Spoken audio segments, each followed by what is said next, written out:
was a beautiful Saturday morning. Since the sun was shining and the weather was nice, Mr. Fox thought it was perfect for morning exercise.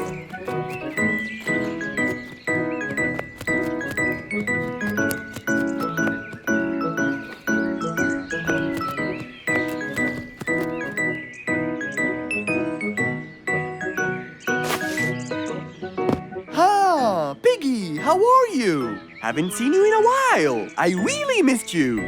I'm fine, Mr. Fox. I really missed you too. I hope you're doing great. Why does he look so sad? I hope nothing bad has happened. You look a bit down, Piggy. Is everything all right? Are you okay? Oh, Mr. Fox, I really need your help with an urgent matter. Don't you worry, my friend. Big or small, every problem has a solution. I assure you, everything will be all right. Oh, I know, Mr. Fox. I can always count on you.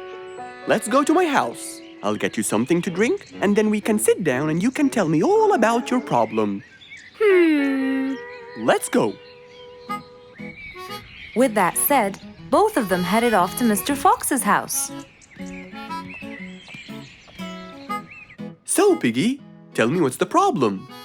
I keep trying to grow a plant in my garden, but it keeps dying. Do you give the plant enough water? Yes, every day. Well, how about the sun? Do you keep it in an open, sunny area? Yes, I do. I planted in my garden. Looks like I'll have to come with you to find out what the problem is. Wait here for a moment, please. So, without further delay, Mr. Fox changed his clothes and got ready. Then, they both got into the car and drove off to Piggy's house.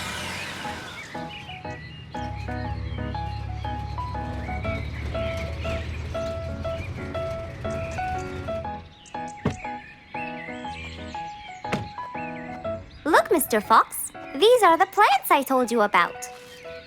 Little Piggy, the plant you're trying to grow is ivy. And ivy likes to grow on something firm, like a gate or a wall. That's how they grow so tall. Ivy? I thought it was just an ordinary plant. Well, you can still grow it on the garden wall. Piggy, do you have a ladder? Yes, Mr. Fox, over there. Okay, come with me. Hand me the drill, please.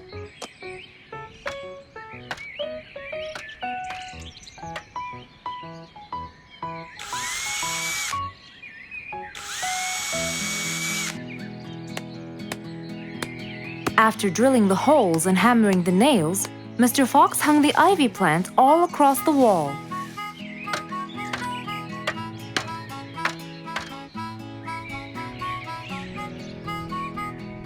Now, when the ivy grows, it will find this wire to hold on to.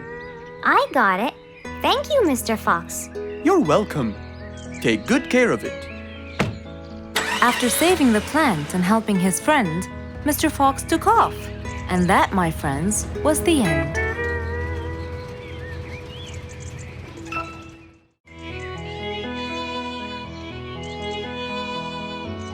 It was a very fine day. In the beautiful month of May, Mr. Fox decided to go for a walk. So, without further delay, he was on his way.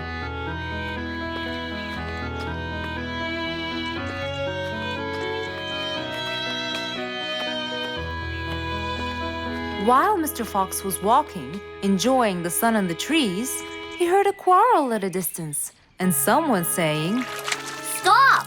Please!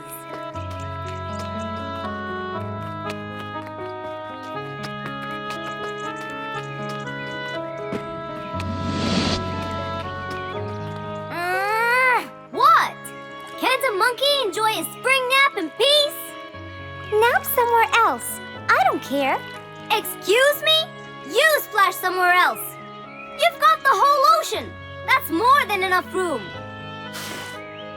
What's going on here?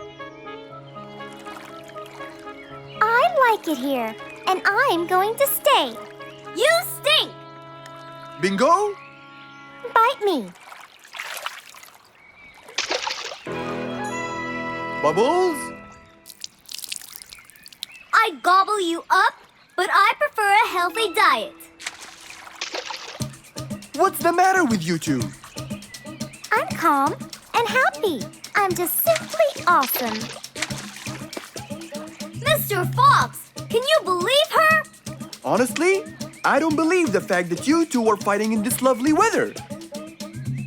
You tell him, Mr. Fox. Such a gloomy monkey. All I want to do is take a nap. Such a gloomy monkey, such a gloomy monkey. Bubbles, stop that. What's your problem, Bingo? What can I say, Mr. Fox? I just wanted to nap on my hammock. But Bubbles kept splashing water all over me. And it's so irritating. As if it wasn't on purpose, Mr. Fox. I just wanted to enjoy spring my way. Can't I enjoy the weather however I please? Of course you can. But Mr. Fox! And you too should enjoy your spring nap as well, Bingo. Finally! That's right. Go enjoy your spring sleepiness some other place. Say what now? You know what?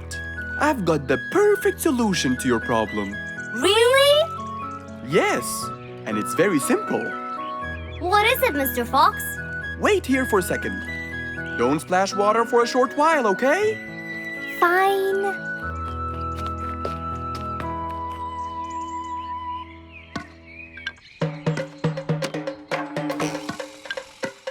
The hammock was very close to the lake.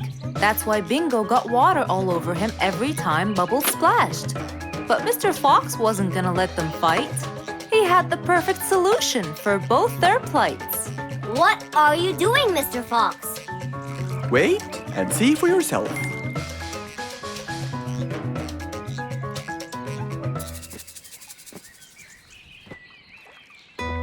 Let's see. First, we'll untie the hammock. 1, 2, 3, 4, 5. Now, we'll go a few more steps up and tie the hammock again. Here's good. There you go. Try it now, Bingo.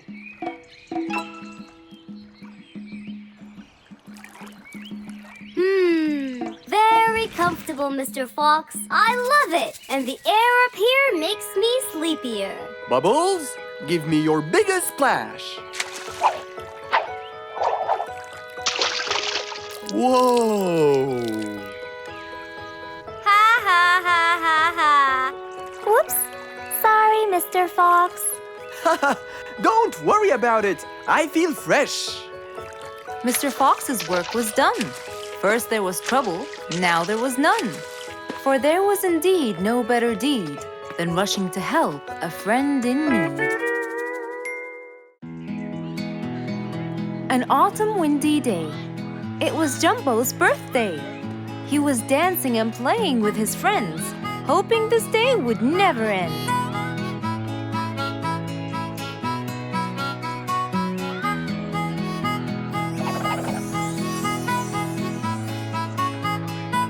Everyone ran to hide all the same, but Jumbo slipped and fell, and that was the end of the game. All the animals heard the fall, but Mommy Jumbo ran before them all. Jumbo!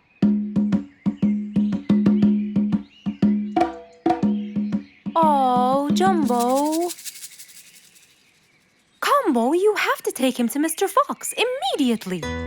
So, without further delay, off to Mr. Fox's house they hurried away.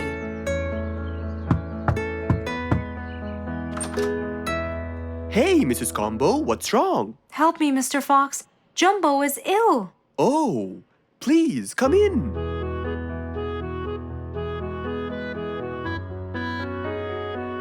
You look cold, Jumbo. I'll get you something hot to drink.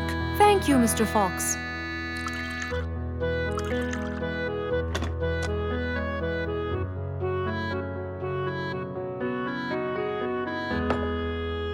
We were celebrating Jumbo's birthday. Oh, Oh, happy birthday, Jumbo! Thank you, Mr. Fox. But as he was playing with his friends, he slipped and fell into the pond. He started shivering and sneezing. I feared he might be sick, so I thought I should bring him to you, just in case. Well, why don't you lie down, Jumbo, and let's take your temperature. Open your mouth. Say ah. Ah. Fever, stuffy nose, red dots all over his trunk.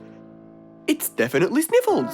Oh my, sniffles? Don't worry, Mrs. Combo. It's just a sniffles fever. It will go away. All you need, champ, is some rest and just one pill of antidote. And when you're better, you can go back to play with your friends. Thank you, Mr. Fox. After thanking Mr. Fox, Mrs. Combo took Jumbo back home to let him rest.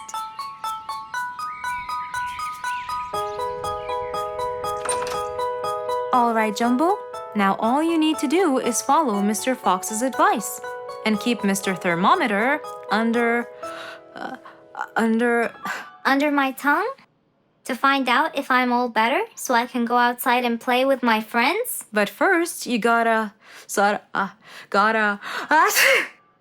Keep my thermometer in my mouth? right, son. You can count on me. Now, you'll stay put and oh, sorry. Call me when it beeps.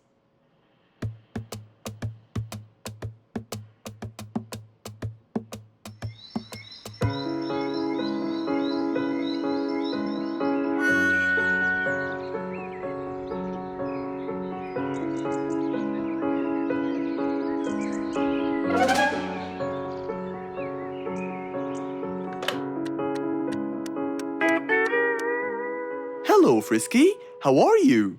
Hi, Mr. Fox. Roo and I were playing and I'm about to win. Listen, Frisky. I'm going to visit Jumbo now and check on him. I'm sure he'd be really happy if you and Roo come with me. What do you think? Great idea, Mr. Fox. I want to check on him too. We'll meet you there. As agreed, Mr. Fox met Frisky and Roo at Jumbo's house. I'm coming.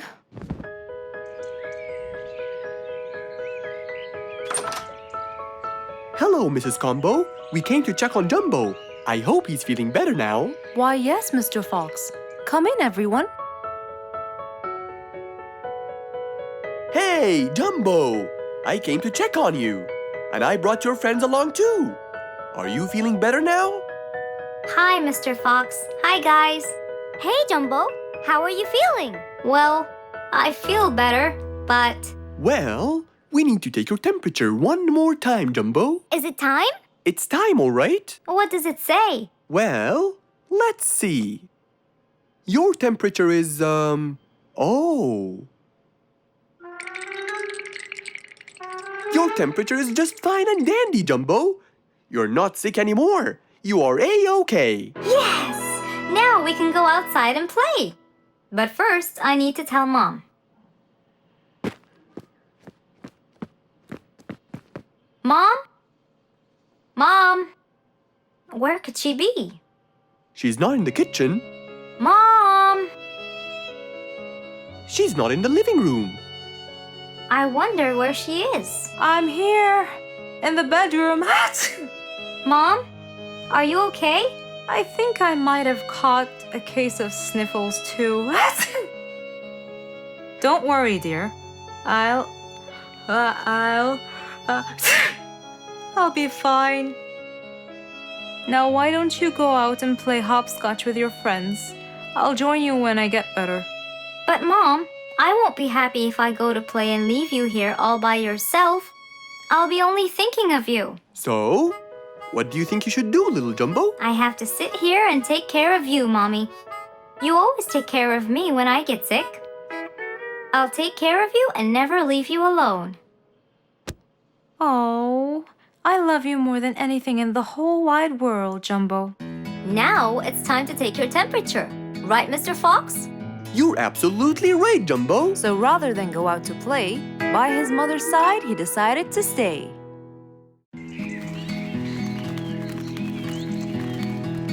It was a beautiful sunny day. Feeling bright and early, Mrs. Sharpie was on her way to work.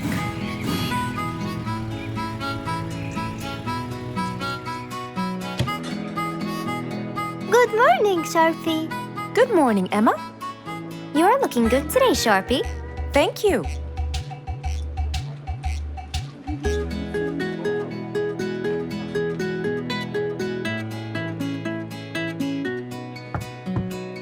Come in.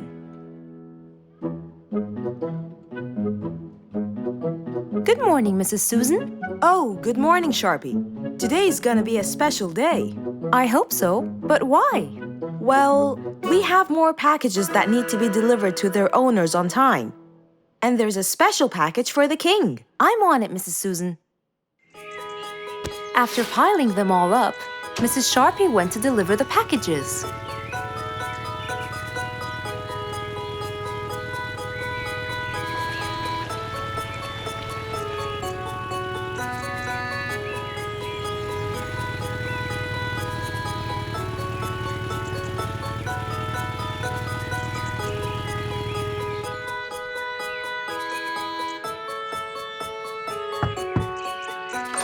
Here's your package. Thank you, Sharpie. Just in time. Looks like delivering the next one is gonna take some time. After safely delivering the package to Mr. Camel, Mrs. Sharpie took off to the opposite side of the jungle to deliver a package for Mrs. Deer.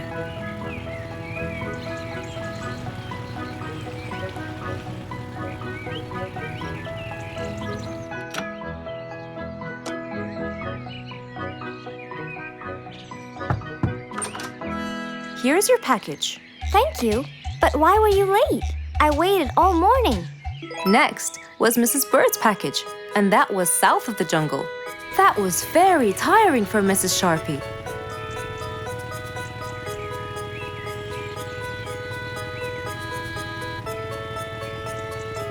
Mrs. Bird! Mrs. Bird! Here's your package. I thought you weren't coming. Thanks anyway. Next was Spike the Dragon.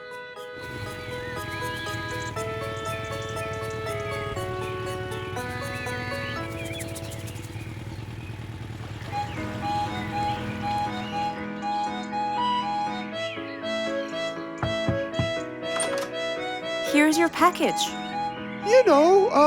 I never thought you'd be late. Oh no! It's the last package I'm delivering today.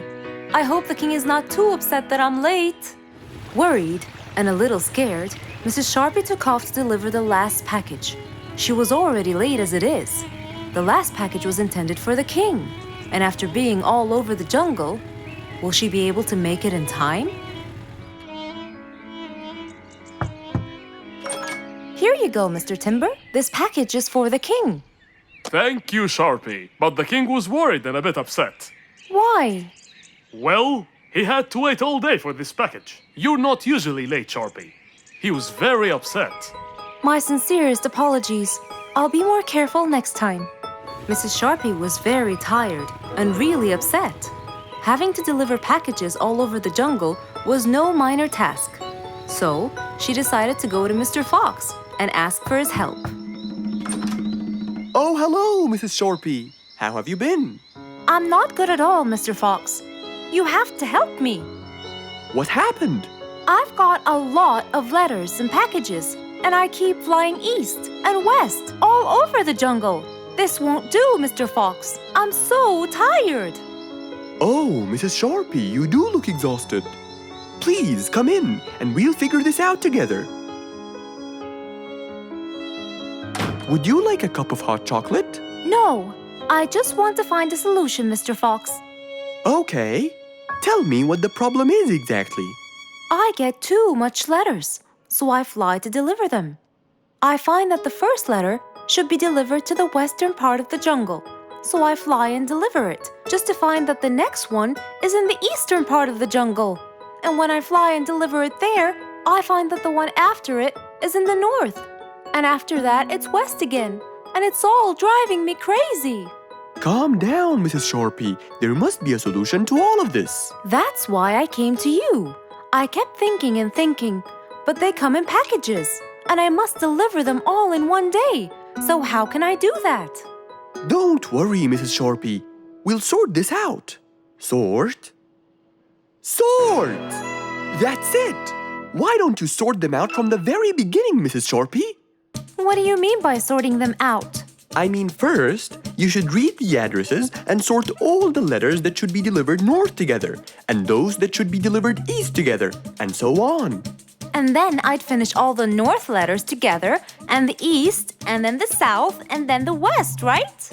Precisely. That's a great idea, Mr. Fox. Thank you so much. Wait, where are you going? I have letters to sort out. Thank you, Mr. Fox. Glad I was able to help you, Mrs. Sharpie. Goodbye.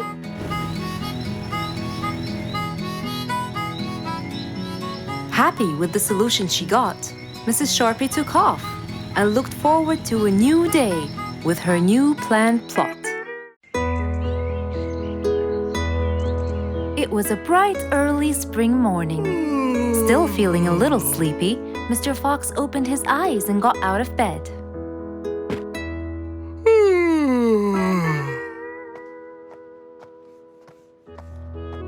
Since the weather was beautiful outside and awfully tempting, Mr. Fox decided to go for a walk in the jungle. The sun was shining, the birds were twittering. It was a very peaceful morning. Well, sort of. Worried that something terrible could have happened to one of the animals in the jungle, Mr. Fox sprinted towards the sound. Are you kidding me? You're the size of an air balloon! Are you making fun of my size, you piece of yolk? What? Take that back now, you... No! I'll never take it back! This was all your fault! No, it wasn't! It was yours! No! It's always your fault! Now, calm down. Oh, Mr. Fox, I'm so glad you passed by. You're the only one that could solve my problem. Solve your problem?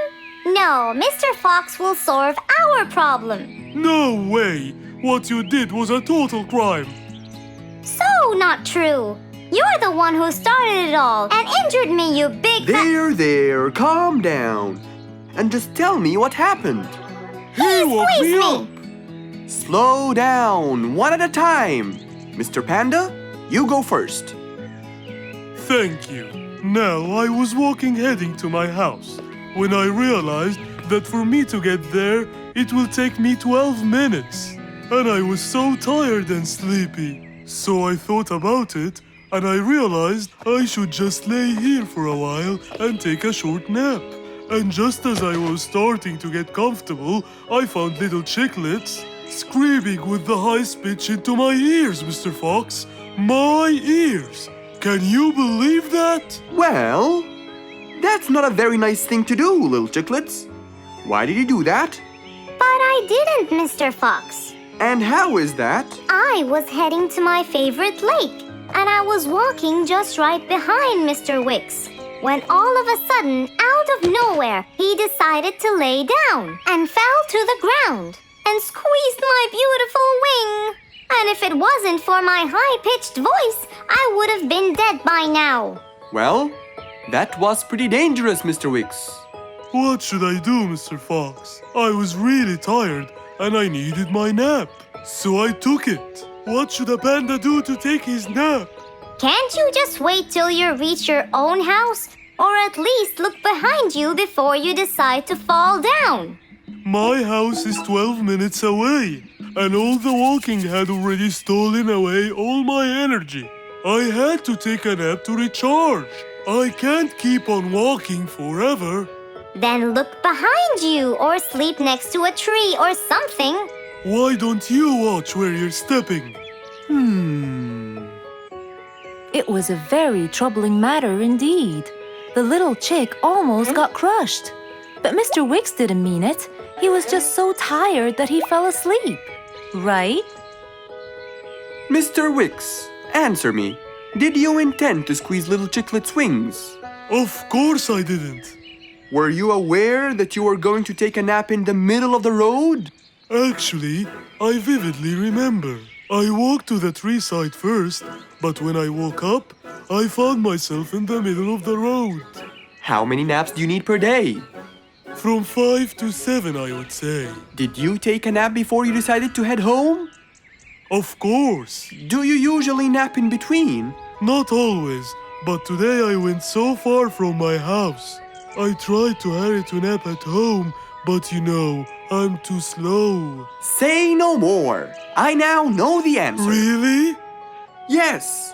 Worry no more, little chicklets. From now on, Mr. Wicks will always nap at his own house. Just a second. Aha! There it is! Is that what they call caffeine? My, I didn't think it was that huge. No. It's something even better. Better than caffeine? And chocolates too.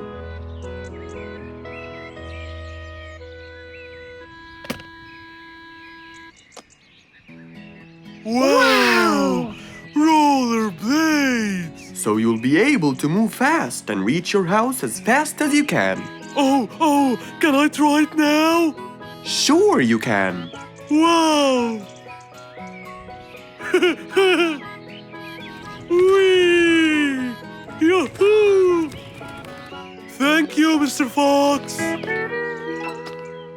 Anytime you need me, I'll be there.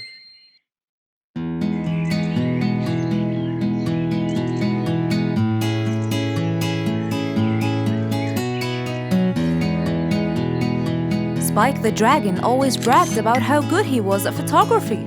And all he wanted was just one little chance to prove to everyone how talented he was. It didn't take long before someone actually recommended him to be the official photographer of King Rorik the Lion's birthday party. All done and send. Wow! That's a nice picture.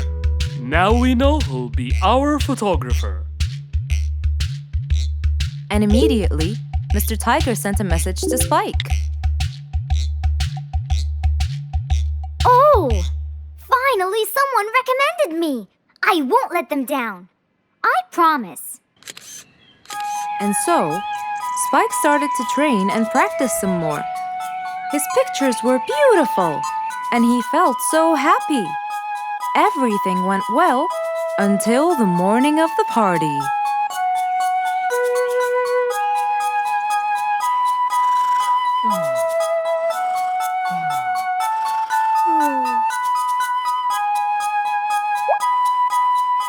Oh, today's the day.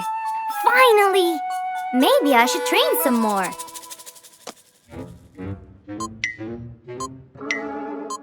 Huh? Oh no! What have I done? While Spike was testing his camera, he pressed on something that changed his camera settings. Now all his pictures turned to white. Spike tried to change it back. He cleaned his lens and checked his filters, but all was in vain. What will I do? Oh, what will I do? I must go to Mr. Fox at once. Feeling so worried and sad, and with no clue what to do, Spike held his camera and flew off to Mr. Fox.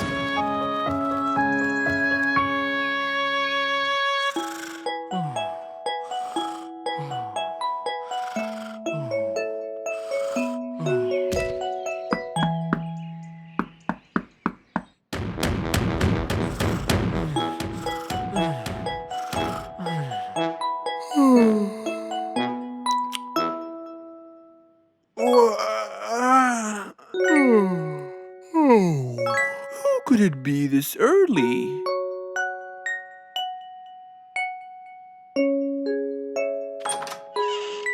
Oh, Spike, it's you. Help me, Mr. Fox. My camera. Help! All white, broken. Help! Calm down. Please, come in. Spike followed Mr. Fox inside.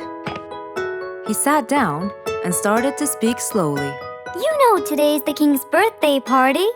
Yes, and you've been hired as the official photographer. Congratulations, Spike! Oh, Mr. Fox, it would soon be condolences. What? Why? My camera. It's broken. Broken? Yes, I woke up early today and tried to check it. But I found that every picture I take becomes white. Have you checked the lens? Yes, and I re-cleaned them to be sure. But it's no use. And the filter? Everything. The lens and the filter. Can I take a look at it? Mr. Fox held the camera and started to check the settings. Where could I buy another one now? Do you have a professional or digital one? I don't think you'll need it, Spike.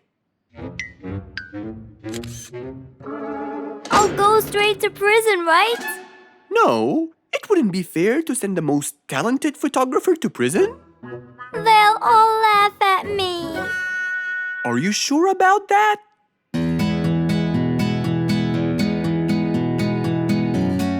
Mr. Fox took a picture with the camera and showed it to Spike, who couldn't believe his eyes.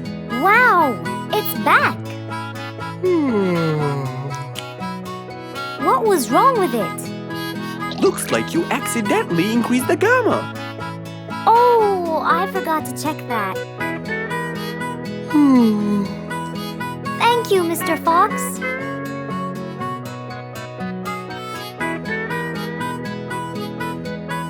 I'll go now. See you at the party. That would be awesome. With that, Spike walked out of Mr. Fox's place. He went back home with a smile on his face.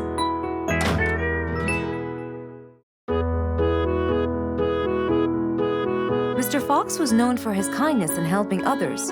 Everyone went to him for advice, even Woody, the jungle carpenter. After being assigned the task of building a really big ship, he went to Mr. Fox, seeking his wisdom. Mr. Fox listened carefully to what Woody had to say, and in turn, promised to help him. He started a research on shipbuilding, and after hours and hours of hard work, he finally got it. Yes! I've got it! But there is something I need to check first. Mr. Fox went for a walk in the jungle, looking carefully at every tree on his path. Then he stopped in front of one and said, Yes! That's the one! Immediately, Mr. Fox took a paint bucket. He wanted to mark the tree, so he wouldn't forget which one it was. After that, he got into his car and drove off.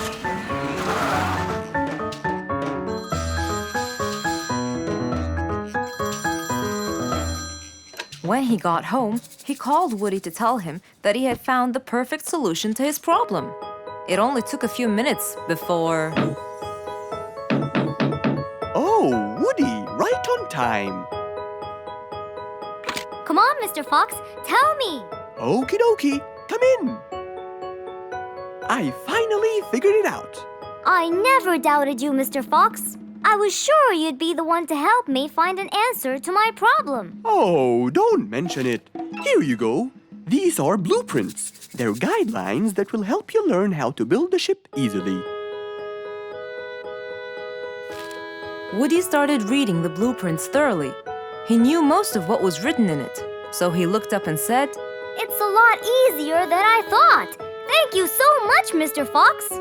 Oh, but Mr. Fox, what about the materials that I'll need to build it? Here's a list of all the materials you'll need. And what about the kind of wood I should use, Mr. Fox? I did extensive reading, and I found out that our ancestors were famous for using teak in the process of building ships, as it's really stiff, strong, and it can also be shaped to have wide planks, which would help the ship to withstand the waves of the sea. But I know you don't know what teak is. Not everyone does. But come along. I think it would be better to show you the tree I found earlier in the jungle. Our jungle? Of course! Everything you dream of can be found in our beautiful jungle. Mr. Fox got into his car with Woody by his side and drove off. They headed towards the tree that Mr. Fox had marked earlier. Here's the tree. Huh? I have loads of that wood in my store, but I never knew that I could use it to build ships.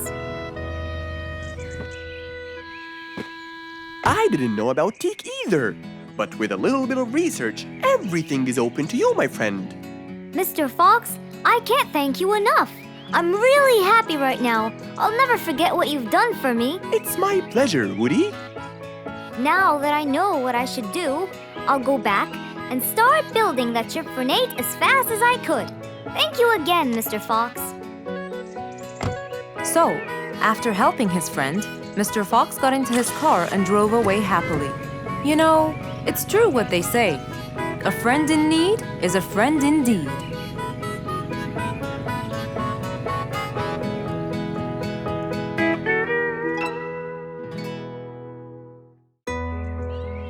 Who can you always count on? They're always there when you're feeling down, ready to draw a smile and remove that frown. They make a bad day so much better, especially if you share toys and play games together.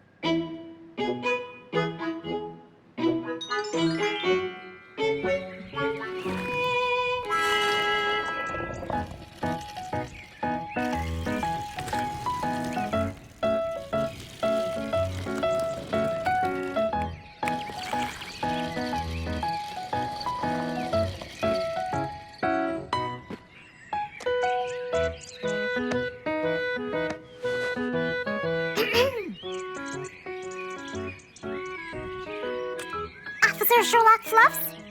I'm with you, Officer Poppy Holmes. I think we're moving in the wrong direction.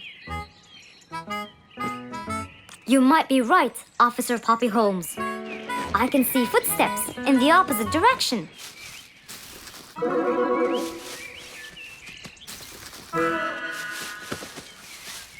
Officer Sherlock Fluffs! I think someone is after me. Run, officer! Run!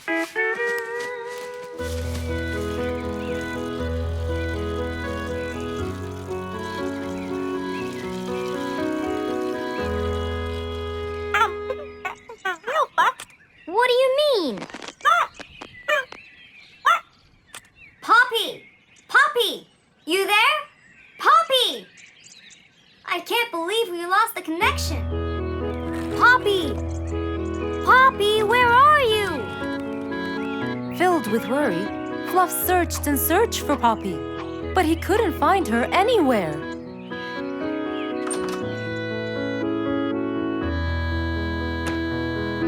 Hey there, Fluffy. What? How come you're here? I thought you'd eventually come home. What happened to your walkie-talkie? It's not working. But we just got it. I know! I was looking everywhere for you. Aw, Fluffsy, were you worried about me? Stop it! We need to fix this thing. Do you have any idea how? Hello? You're the smart one. But I'm not much into technology. You know that. At least take a look at it. I did, before you came. I got nothing, really. Should we go over to Mr. Fox? I think we should. Let me change first.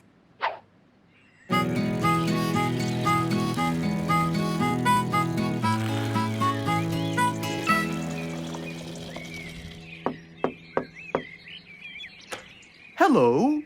Hey! Mr. Fox, Poppy broke her walkie-talkie. I so did not. Don't fight, you two. Show me your walkie-talkie. Maybe I'll be able to fix it.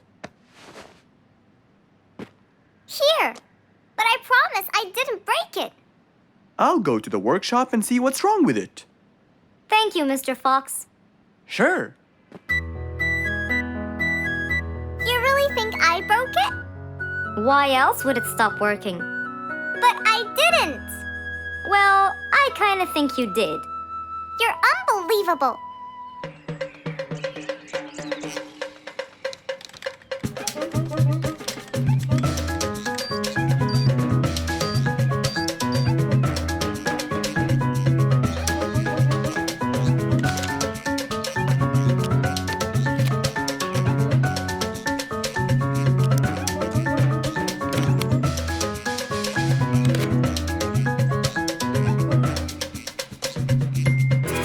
It's working just fine.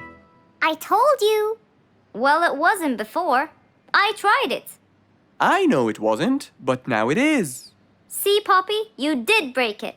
And Mr. Fox fixed it. It wasn't broken, Fluffs. It just ran out of batteries. I'm sorry, Pops. Never mind. I was worried about you, though. I know. I have a wonderful brother. Brothers and sisters may fight every now and then, but at the end of the day, they're still best friends. One day, the whole jungle decided to celebrate their new king, Rorik the lion. He was young, active, and picky, and known for his loving spirit. After his coronation, King Rorik moved to his new mansion and started to check it out.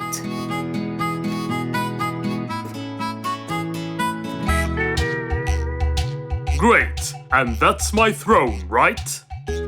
Exactly, Your Honor. Well, I'd better check it out. Yes, please do.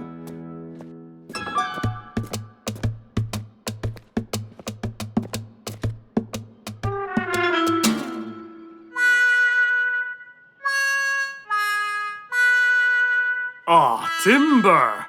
That's too uncomfortable. But Your Honor, it was made especially for you. Not good enough. With a sad look on his face, Timber went to call Mr. Fox and ask him for help. Meanwhile, Mr. Fox had just finished his morning exercises and was heading back home.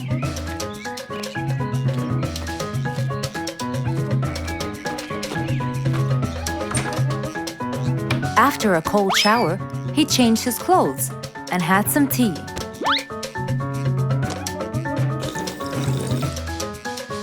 Then, he quickly read about the king's coronation in the newspaper.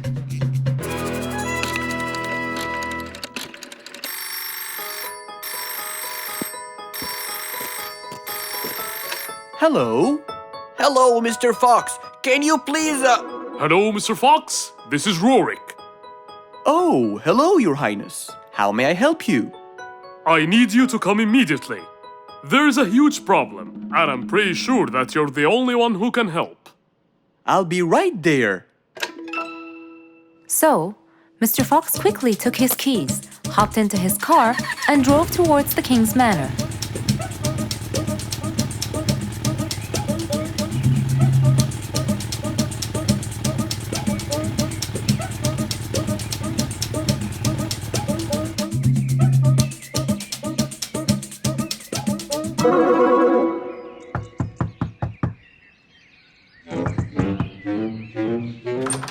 Hello, Mr. Fox. One moment, please. Your Majesty, Mr. Fox has just arrived outside requesting an audience. Of course. Let him in. Come in, Mr. Fox. His Majesty is waiting for you. Good morning, Your Highness. What seems to be the problem? Oh, Mr. Fox. Good, you came quickly. Always at your service.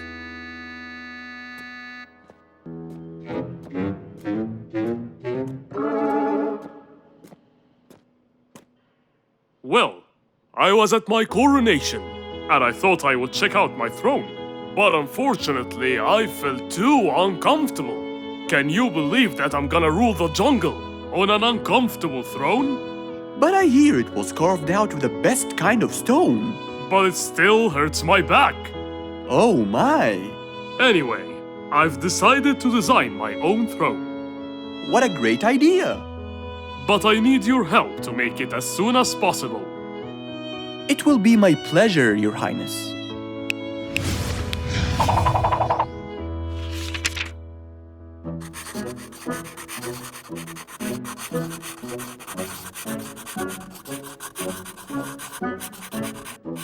Mr. Fox designed a new throne for the king, but the king didn't seem to like it. I know just the thing for you. Mr. Fox took his tape measure and got to work. He took measurements and made estimations.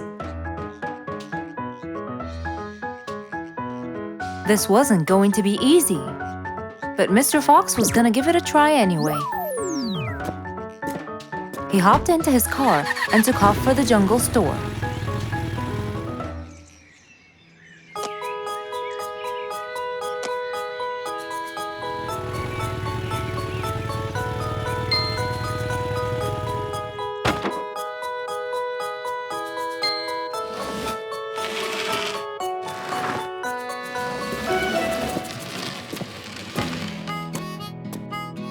All done. Can you please try it now? Wow! That's exactly what I wanted. Glad you liked it, Your Highness.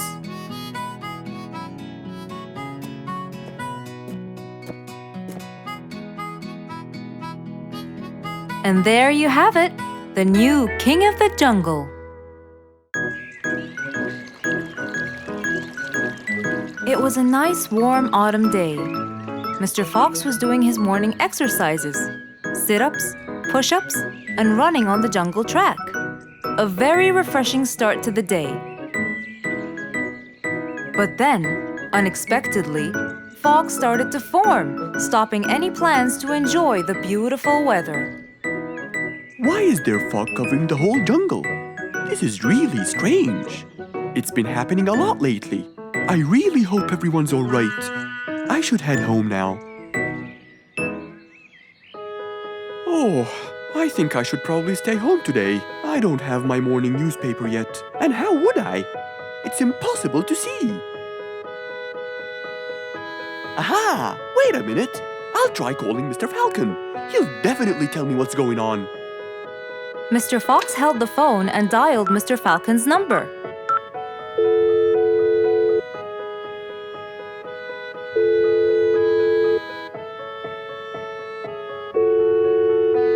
Oddly enough, there was no answer.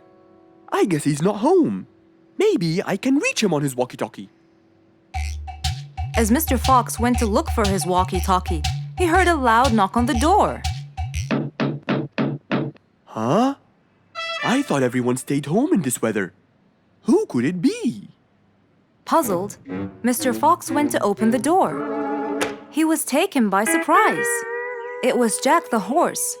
He stood there holding a briefcase and looking smart. Jack was a very busy business horse. He was always rushing to keep a tight schedule. But today, something seemed off. He looked like something was bothering him. Oh, Jack, what a nice surprise! It's been a long time since we met. How have you been? Come in. Thank you, Mr. Fox. But I don't want to waste any more time. I'm on a very tight schedule. Of course. Can I bring you... I don't have time. I just needed to talk to you urgently, Mr. Fox. Have a seat, please. And as you know, time is money. Wait. Hold on. First, tell me how you managed to get here in this bad weather. There's no time. I'm so busy, and I need your help with something important. All right, tell me what's the matter. Well, it all started last week. After long and weary negotiations, I won a bid for a gold mine located in the eastern part. Long story short, a gold mine obviously contains gold. But no matter how hard I looked, I found nothing but dirt. I was really frustrated. I was disappointed, and I knew that buying the mine was a mistake. What do you think, Mr. Fox? That's really strange. That mine is widely famous for its gold. I have an idea. We go there now and see what we can do. But wait here for a second. I need to bring something that will help us. Are you sure you don't want to drink anything? Yes, thank you, Mr. Fox. But please, hurry up. You know that time is money, and I can't waste any more time. I get it. Just give me 2 minutes. Too much, Mr. Fox. So, Mr. Fox went to his room to change his clothes, trying to be quick. Then, he went to his workshop. He looked everywhere for his metal detector. When he found it, he took it and went back to his house, where Jack was standing there looking at his watch, with that usual impatient look on his face. Mr. Fox, why are you late? I have a really important meeting tonight at 8, you know. We're making a deal, and I don't want to waste any more time. You know that time is money. Time is money. I know that, Jack. But now we're wasting more time, aren't we? Right. Let's take my car, Mr. Fox. Okay. The fog had gradually started to clear away, and the vision became clearer and clearer. But as Mr. Fox was about to get in the car, something happened. What's that? What's going on? What happened? That's what we'll find out in the next episode. It was a beautiful morning. The sun was shining brightly over the jungle. And seeing how nice the weather was, Mr. Fox decided to go for a walk.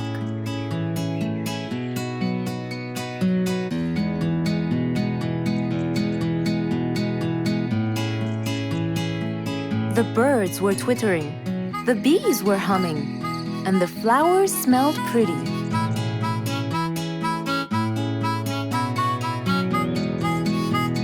As Mr. Fox was passing by Bingo's house, he saw him doing something really strange.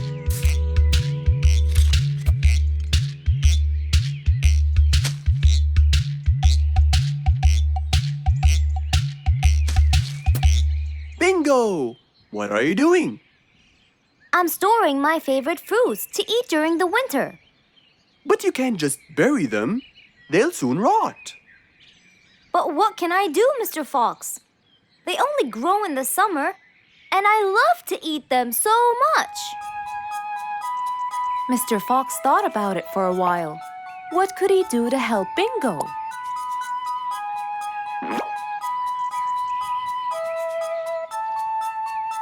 Don't worry, Bingo. I think I have an idea. Really? What is it? You'll have to wait and see. I'll just run to my workshop, and I'll be back before you know it. Okay. Mr. Fox went back to his workshop and gave it some thought.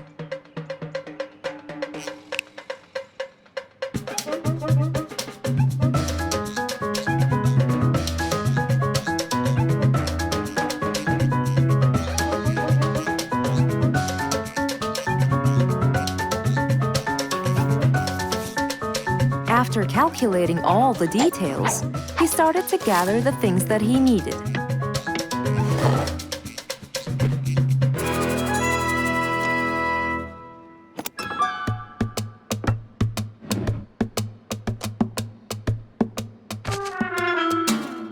Then he took his toolbox and his car keys, and of course, the glass plates. He put them all in his car and was on his way.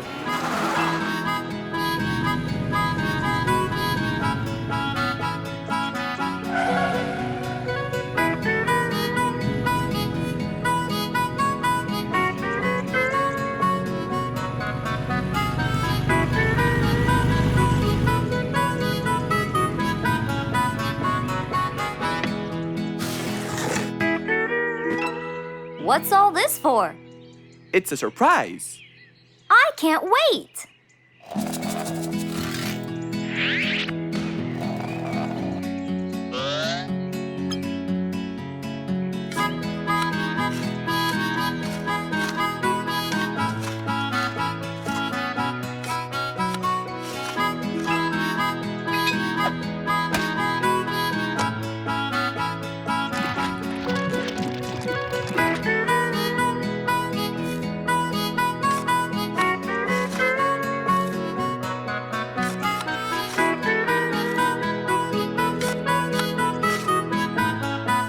Mr. Fox was almost done, and Bingo was watching him, looking slightly puzzled.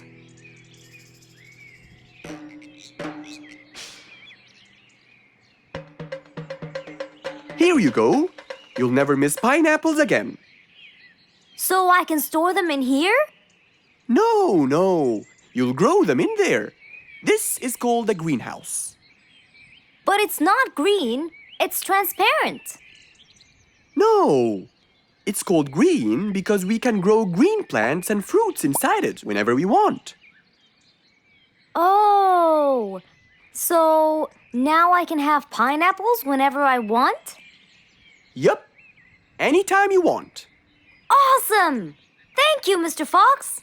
Glad I could help. Here, this is for you, Mr. Fox. It's the best one I've got. Oh, that's very nice of you, Bingo. I love pineapples. Now you and I can eat them anytime we want. After helping out his friend, Mr. Fox went back to enjoy the rest of his day.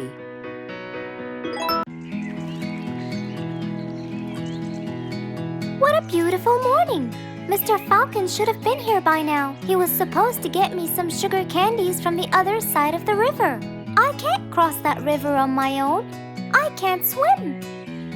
I'd better go to Mr. Fox. He'll tell me what to do. And since Mr. Fox helped many more, she went to him and knocked on his door.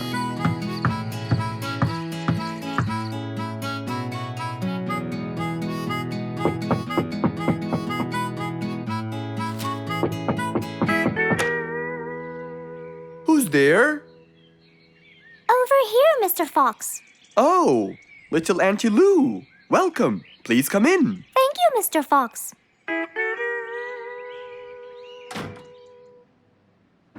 What can I do for you?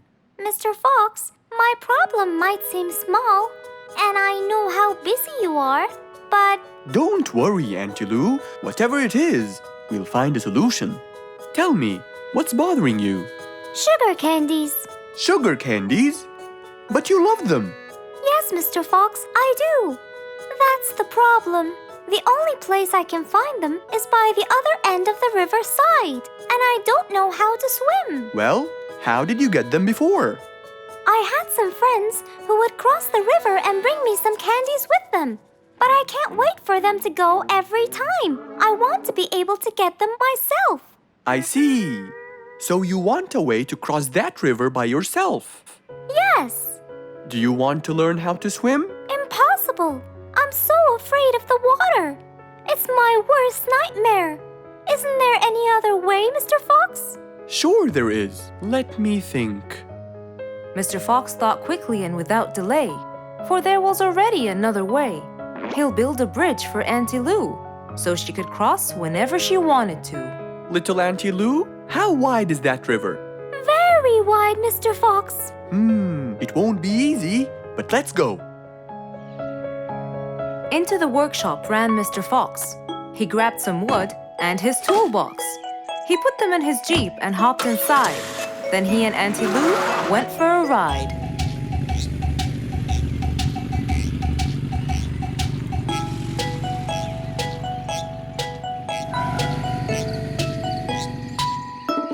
Little Auntie Lou, that's not a very wide river. But it is to me, Mr. Fox. You're only saying that because you're too big. Maybe you're right. Little Auntie Lou, let's get started.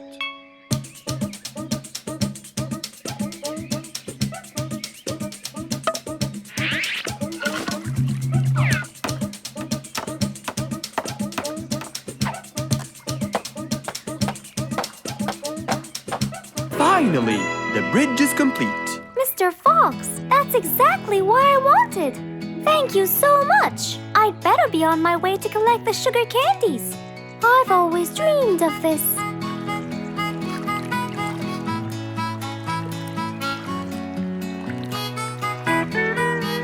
Enjoy the candy, little Auntie Lou.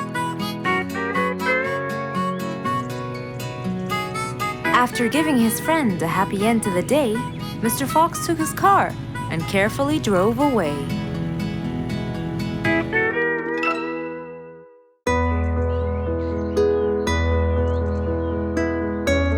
One bright sunny morning, as Mr. Fox was having his morning coffee and reading his newspaper in the balcony, his phone rang.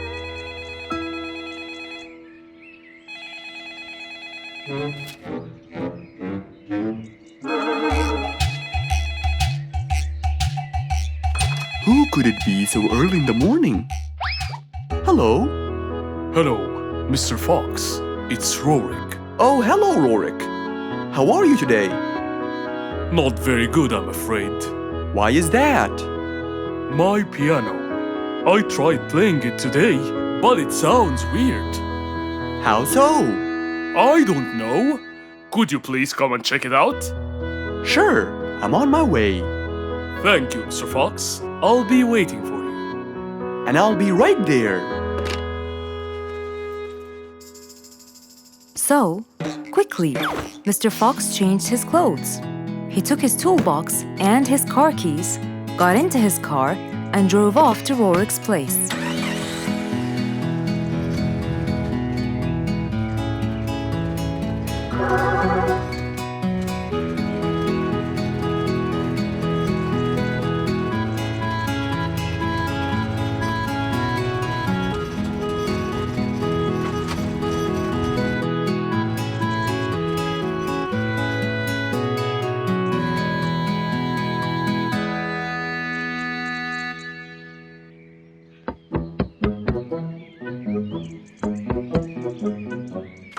Hello, Mr. Fox. One moment, please. Your Majesty, Mr. Fox has just arrived. Of course. Let him in. Come in, Mr. Fox. His Majesty is waiting for you. Good morning, Rorik. I came right away. Oh, you're here, Mr. Fox. Please help me with my piano. It's the only thing that comforts me. Don't worry, Rorik.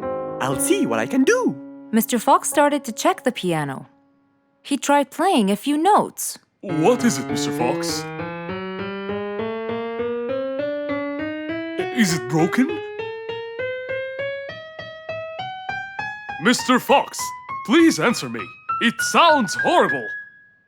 It's not broken, Rorik. It just needs tuning. Do I have to buy a new one? No, Rorik. It's very simple. I can tune it for you. Really? Thank you, Mr. Fox. I almost had a heart attack. However, Oh no, not that word. I'm sorry, but it might take a while. Oh, it's okay. I can wait. Okay then, I'll get started. Please, Mr. Fox, do your best. It's my everything. Don't worry, it'll be good as new. Mr. Fox opened his toolbox, grabbed a few things, then started to work.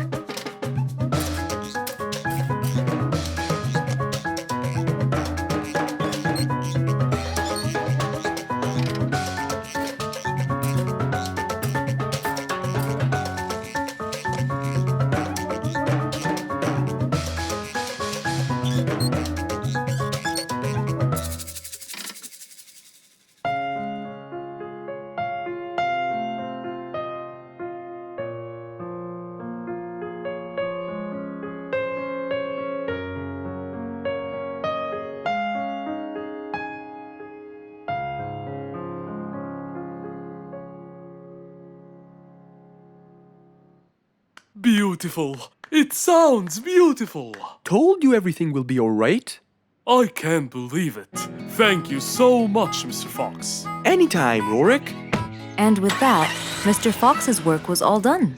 He waved goodbye and drove along happily. He had helped out a friend once more. For helping each other is everything you could ever wish for.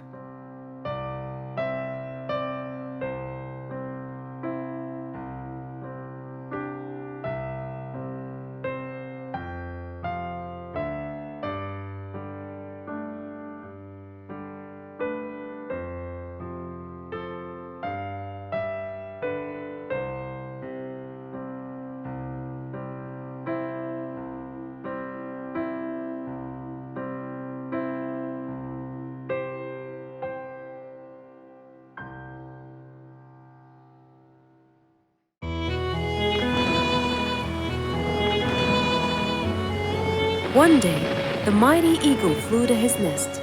All he wanted to do was rest. He felt bitter, he felt cold. He was really getting old. He knew he needed someplace new. So, off to Mr. Fox he flew.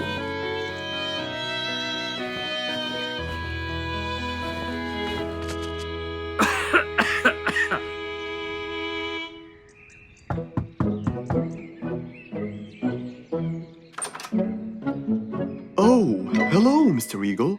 You look so tired. Please, come in. Thank you, Mr. Fox.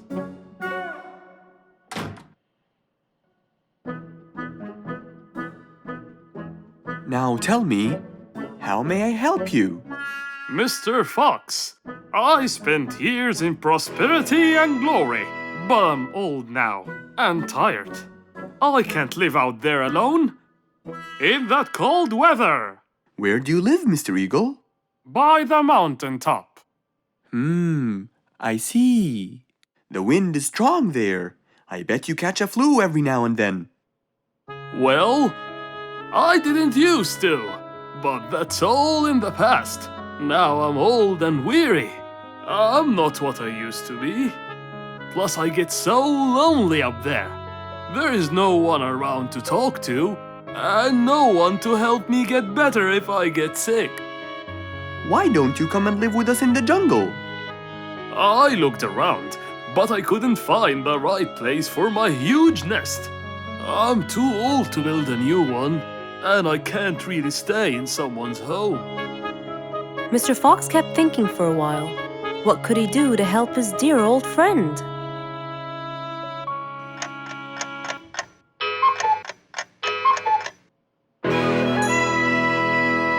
I got it! I think I can help you build a new house. Have no worries.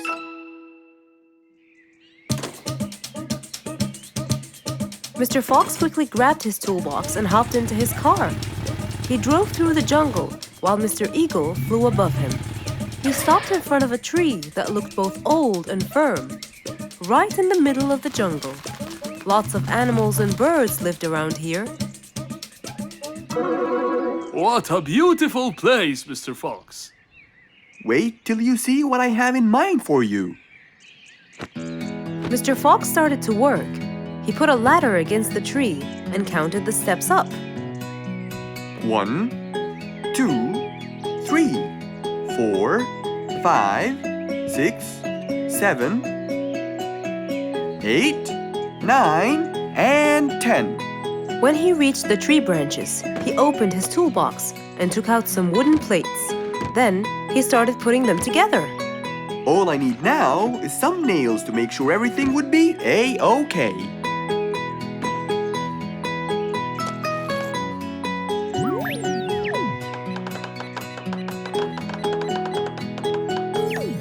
We're almost done, Mr. Eagle. Can't wait to see what it will look like, Mr. Fox. Oh my! What a wonderful treehouse! And it's all yours, Mr. Eagle. My own home. I can't believe it. Thank you so much, Mr. Fox. You're most welcome. As Mr. Eagle got inside his new house and closed the door, he felt a happiness like never before. He knew Mr. Fox's idea was truly the best, for there was comfort, there was warmth. He felt really blessed.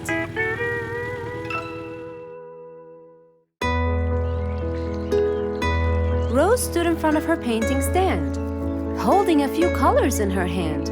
But things weren't going as she planned. I think I should just paint the pig blue. No, wait. Maybe this will do. Maybe I should just take some of the pink color on my feathers. Ah, this isn't working. Maybe I should call Mr. Fox. He might have some clue about what I should do.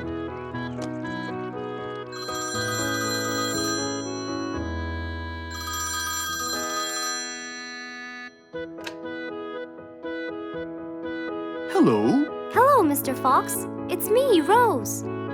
Oh, hello, Rose. How are you? I'm fine, Mr. Fox, but I do need your help with something. Do you think you could come and meet me? I'm at my usual painting place. Sure, I'll be right there.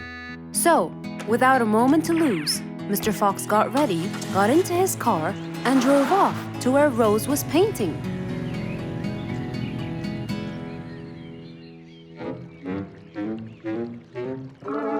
Oh, Mr. Fox. I'm sure glad you're here.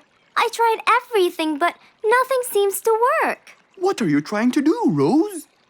I was just trying to get some pink paint, Mr. Fox. I'm not sure that this is the right way to do it, Rose.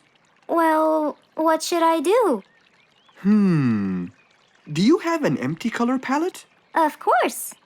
So, what colors do you need? I have red, blue, yellow, black, and white. But I still need pink, green, orange, purple, and brown. Let me see. If we take a bit of red and a bit of white, we can make pink. Oh, it's just like magic. How about the other colors? Do you want to try? Why, yes, I would. But which colors do I use? Use your imagination, Rose. I want to try red and blue. Okay. Wow! Now I can paint my violets purple. Do you want to try again? Sure. This time I'll try red and yellow. Nice. Now you have orange. It's beautiful, Mr. Fox. But I'm still missing green. Well, let's see. We still haven't mixed blue and yellow, have we? Right! This is a really cool shade of green. Now you can paint all you want. But, Mr. Fox, what about brown? Right. I almost forgot. Let's try orange and blue. Yes, that's it. I really can't thank you enough, Mr. Fox. Don't worry about it. I really like your painting. You do? Yes, it's quite colorful. Well, thanks to you. Now, whenever you're missing a color, all you have to do is try some together. All the colors that Rose once knew, when mixed together, turned to something new. Pink, purple, orange, and green. Something she had never seen.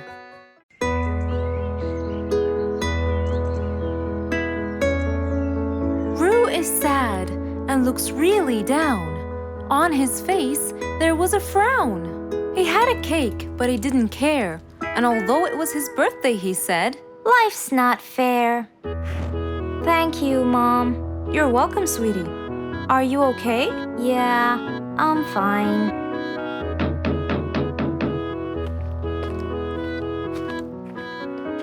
Oh, look who's here. It was Roo's best friends, Poppy and Fluffs. Hey there! Happy birthday! Wow, neat birthday cake. Yeah, just a normal birthday cake, traditional birthday hat, and the same old wishes over and over again. Roo, are you okay?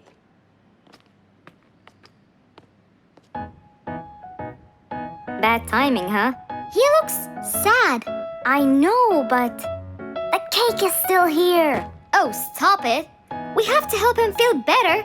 It's his special day. A little bite won't hurt. Oh, sure, the cake won't hurt. But what about my fist? Fine, fine. What do you have in mind? Let's go. Where to? I know someone who can help. Mr. Fox? Duh. In an attempt to help their friend, Poppy and Fluffs went to Mr. Fox. Only he would know what to do.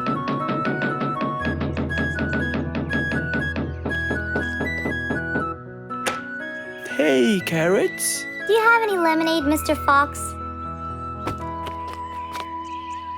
I stopped apologizing for his behavior long ago. You know, Fluffs, he's just Fluffs. It's okay. Come in. Are you sure it's all right? Positive. It's always the right time. It's Rue's birthday, and he's pouting. He's bored with the same birthday routine every year. So we want to make him something different this year. Can you help us? Yeah. Unbelievable. You'd think I'm quite believable if you tasted this lemonade. It's awesome. Any ideas, Mr. Fox? What do you guys say? I help you throw him an extraordinary party with a magic show. A magic show? But who's gonna perform the magic tricks? You guys will. I'll teach you. This is the best idea ever. I agree. We'll also bake him a cake.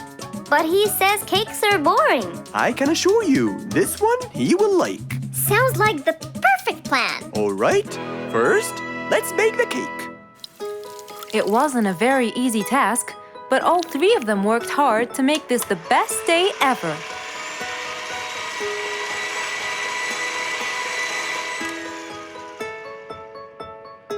This is the coolest birthday cake ever! Now for the magic tricks.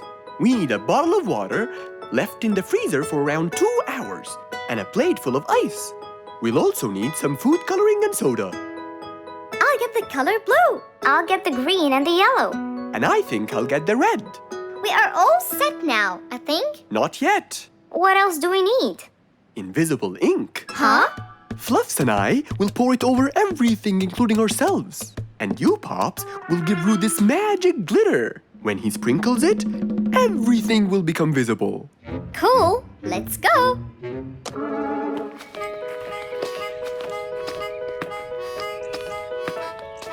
Let us pour the invisible ink now.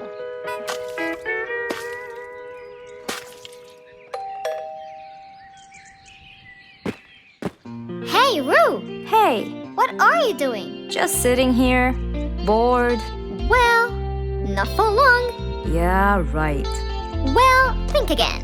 Happy birthday. What's this? You have to sprinkle it around to find out. Where? First, on the table. Wow! How did you do that? It's a donut cake! Now try sprinkling all around.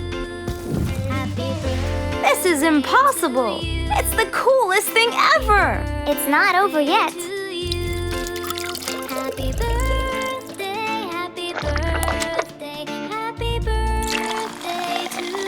I can't believe you guys did all this for me! All thanks to Mr. Fox. He was a great help. I can't believe you guys! Thanks! That's what friends are for.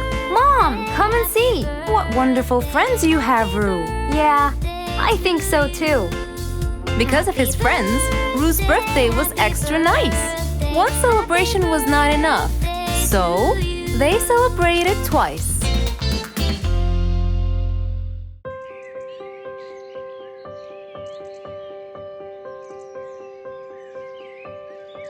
It was a beautiful spring morning. The sun was shining brightly. The sound of the birds woke Mr. Fox up.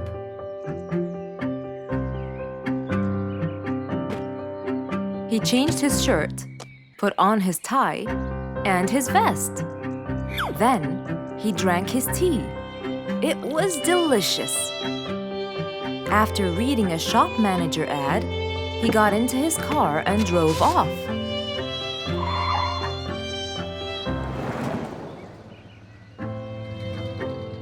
Meanwhile, little Bingo Monkey was riding his bike through the jungle. He was having loads of fun, but suddenly the bike slipped and little Bingo fell off. Are you okay, Bingo? Hang on, I'm coming. Yes, Mr. Fox, but my bike isn't. Oh, it looks like there's a problem with the tire. Don't worry, Bingo. I'm going to help you. Bingo, can you help me count how many nails I need? Of course. Here's 1, 2, 3, 4, 5, 6, 7, 8, 9. I think there are 9, Mr. Fox. Okay, Bingo. Let me count how many I have in my toolbox. 1, 2, 3, 4, 5, 6, 7, 8, 9. I'll get one more just in case he miscounted. So 9 plus 1. We need 10 nails. That's easy.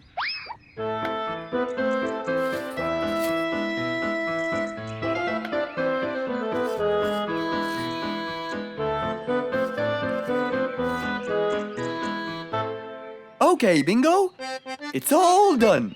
Thank you so much, Mr. Fox. You've helped me a lot. Come on, give it a go. So once again, little Bingo rode along happily.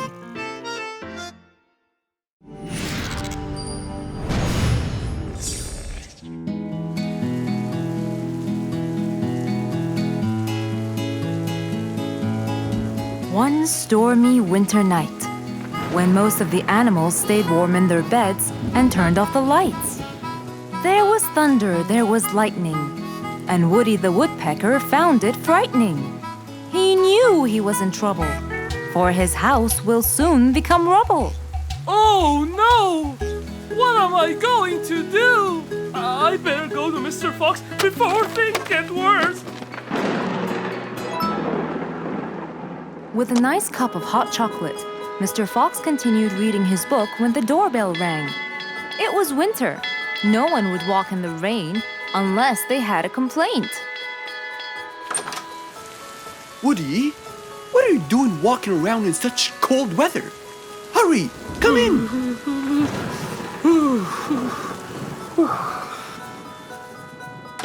Mr. Fox, I know it's cold, and I'm sure my problems will make you feel bored, but I need your help. Of course! Don't worry. Have a seat, Woody, and I'll get you a hot drink. It must have been terrible to go out in that storm. Okay, thank you, Mr. Fox. So, what exactly is your problem? My roof, it gets ruined by the rain. Oh, I keep fixing it every now and then, but now, every winter is a nightmare. here you go, Woody. Thank you, Mr. Fox. So tell me, what happened to your roof? The rain makes it damp. Sometimes I fear it gets too damp. It might fall. Oh, you're right. That's a serious problem. Well, will you help me? Mr. Fox knew he couldn't stop the rain, but he couldn't let Woody's efforts be in vain. There had to be another way. I have an idea. We need to guide the water off your roof. But how can we do that? Well, we need to visit the jungle shop. But first, we'll wait for the storm to pass.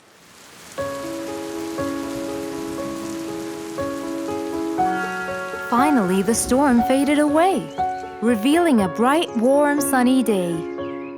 I think the weather is better now. Let's go, Mr. Fox. Mr. Fox and Woody hopped into the car, and off they drove to the jungle shop.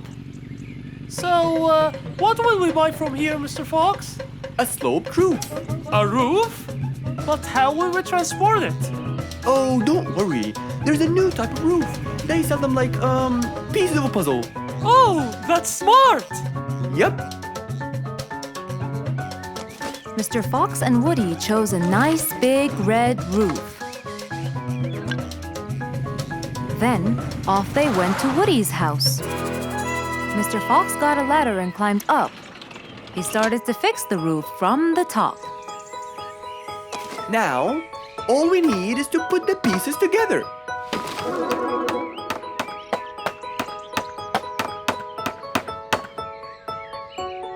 All done. I'm coming down. Wow, it looks great!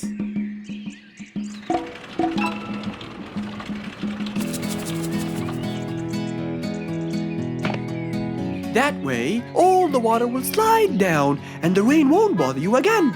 So, does that mean no more rainwater will enter my house, Mr. Fox?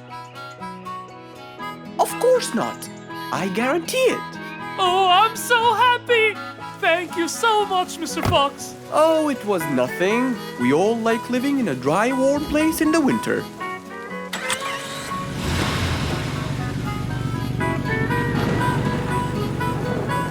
Woody thanked Mr. Fox, for now he could enjoy the warmth and comfort of his house.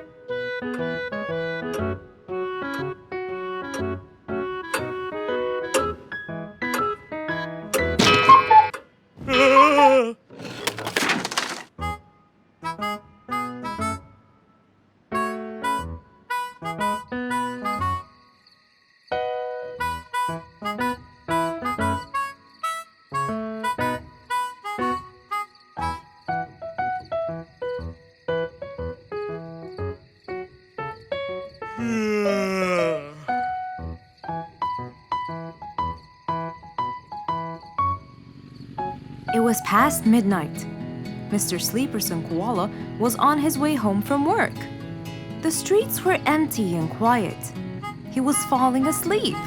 He tried really hard to keep his eyes open, when suddenly the car stopped for no reason. And Mr. Sleeperson didn't wake up, as if it was the hibernation season.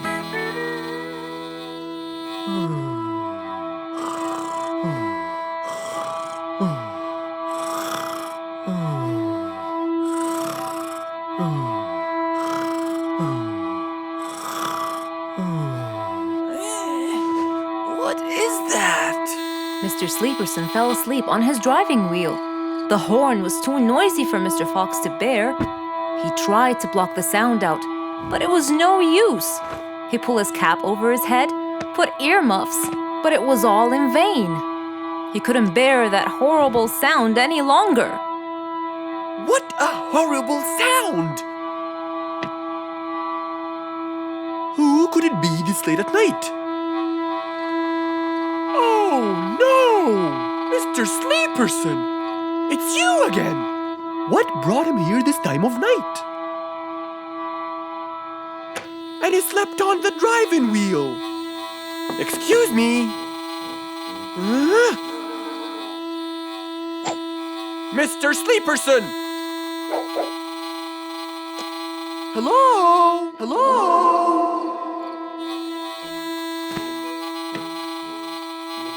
Oh, that's enough! What? Where? What time is it? It's 2 in the morning. And you fell asleep on your driving wheel in front of my house. Oh, Mr. Fox. Hello. Oh my, it's 2 a.m. Oh, you noticed? So how can I help you, Mr. Fox? Help me? Help me? You're the one in front of my house. What am I doing here? I don't know. You tell me. I was fast asleep when I woke up to that horrible sound of your noisy horn. Oops. Sorry. I must have fallen asleep while I was driving again. My bad. Never mind that. Could you please drive all the way to your own house without falling asleep or bumping your head against the horn? Oh, sure, Mr. Fox. Have a good night. Good night. But as Mr. Sleeperson tried to start the car, it wouldn't start. Huh? Oh, man! Oh, Mr. Fox, wait! Help! Now what? The car won't start. Is that so? Can you check it for me, please? Of course! Mr. Fox walked back to the car and started to check it out.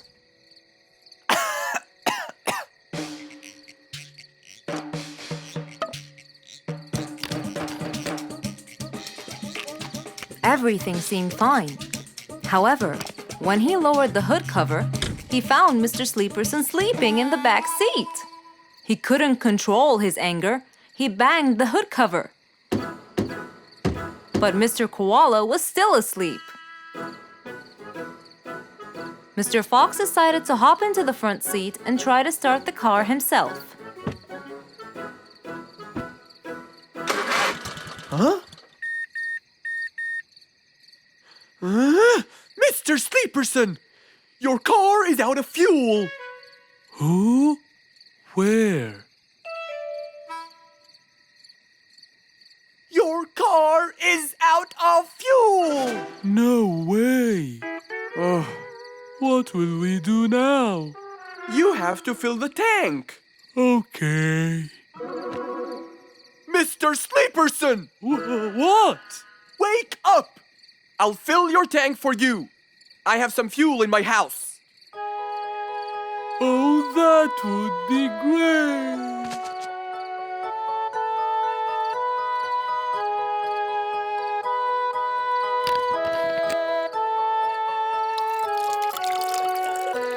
Mr. Sleeperson, it's all done. You can go home now. Oh, thank you. Thank you so much. You're welcome.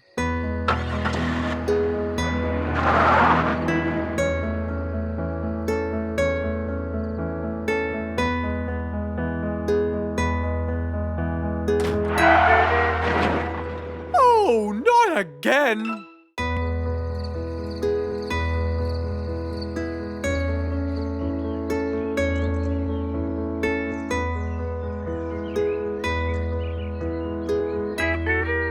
It was a bright, early morning.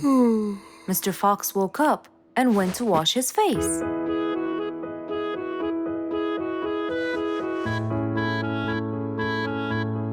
Since he was feeling a little hungry, he went to prepare some breakfast. He prepared fruits, some cheese, a fried egg, and some veggies. He looked around for some bread, but couldn't find any. No problem. He'll go to the bakery and buy some. I guess I need to buy some bread from Mrs. Flute's bakery. Then I can have my delicious meal.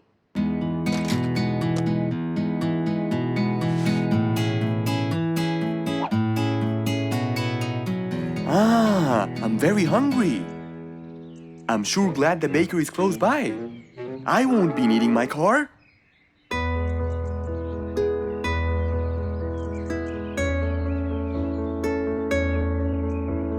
Mr. Fox decided to walk to the bakery.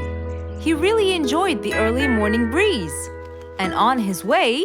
Good morning, Mr. Fox. Oh, Mr. Falcon! How are you? Are you getting enough sleep? Yes, I can sleep most anywhere now, and it's all thanks to you, Mr. Fox. Glad to hear that, my friend. See you around.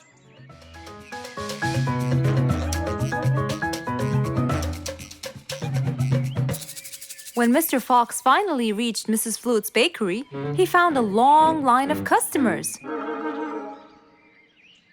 He got in line and patiently waited his turn.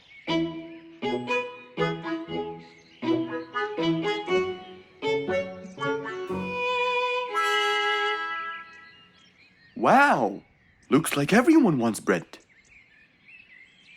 Slowly, the line was moving up, and Mr. Fox got closer and closer till he finally reached the counter, where a very tired Mrs. Flutes was waiting. He was her last customer. Hello, Mr. Fox. Here you go. Hello, Mrs. Flutes. You look really tired. Yes, Mr. Fox, it's becoming more and more exhausting. Why? The number of customers has increased lately after I upgraded both the bakery and the quality of the bread that I produce. That's great. I know it's great, Mr. Fox, but the thing is, the rate of bread production is really low. Well, compared to the number of customers, that is. But why is the rate of production low? Well, Mr. Fox, grinding the wheat takes loads of time and effort. Sometimes it takes over a day or so. That's basically why everything else gets delayed. What should we do to solve this problem? Okay, Mrs. Flutes, I will head home now and eat my breakfast and try to think of a solution. And I'd like you to pass by my house tonight. I'm sure I'd figure something out by then. Really, Mr. Fox? I can't wait to hear your solution. I'll come by your house as soon as I get off work. Okay, see you later, Miss Flutes. See you later, Mr. Fox. Mr. Fox went back home to have his breakfast. Miss Flute's bakery is truly the best. I have to solve this problem, or she won't be selling any more delicious bread. With that in mind, Mr. Fox went to his workshop to give it some thought.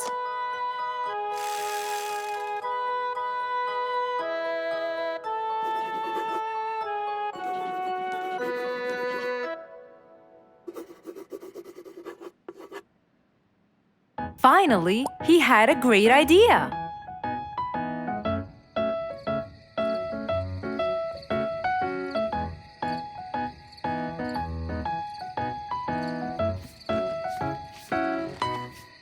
That was a long day. I should head straight for Mr. Fox. I'm sure he would have solved my problem by now.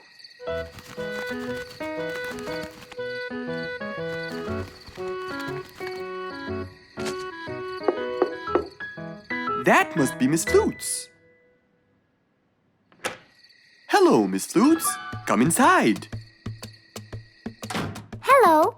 Were you able to find a solution to my problem, Mr. Fox? Well, why don't you try this new invention? A new invention for me? That's right. I made it specially for you. That's wonderful. It's a grinding machine to help you grind wheat quickly. Brilliant. But how will it help me? This machine is used to increase the rate of grinding the wheat, which is used to make the bread. So you can use it to grind a whole kilogram in no more than 5 minutes. And with that, the amount of time needed will decrease, and you won't be too exhausted. I'm really grateful to you, Mr. Fox. I have no words to express my gratitude. Friends help each other, Miss Flutes. You're really kind and generous, Mr. Fox. I want you to start using this new device tomorrow, and I will call you to check in every once in a while. Okay, Mr. Fox, I will. I'll be going now. Thank you again. Goodbye, Miss Flutes, and have a good night. And so, Mr. Fox waved goodbye to Mrs. Flutes. Then, he sat on his comfortable sofa. He looked out his window and admired the jungle he lived in for so long. He happily thought to himself, I love helping my friends.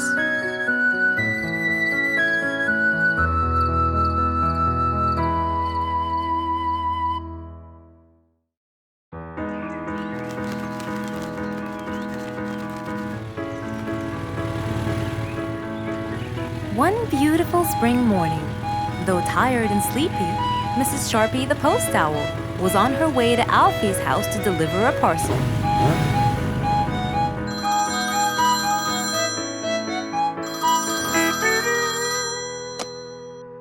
This is Alfie.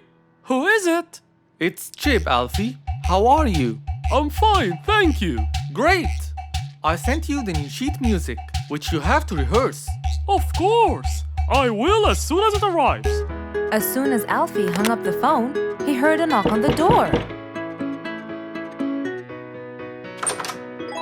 Good morning, Mr. Alfie. I have a parcel for you from Mr. Chip. Oh, thanks, Sharpie. I better start. Alfie took the parcel and got out the sheets. And then he went off to practice. Alfie the sea elephant was relaxing on the seashore, for it was his favorite place to be. He loved playing his violin, but suddenly the strings became so thin. And as he gave it a hard play, the strings snapped, and Alfie's face turned pale gray. Huh? Oh no! Not my violin! It's my one and only hobby! What shall I do? Oh, I know! I must go to Mr. Fox! Alfie walked towards Mr. Fox's place, hoping that he could help and solve his case.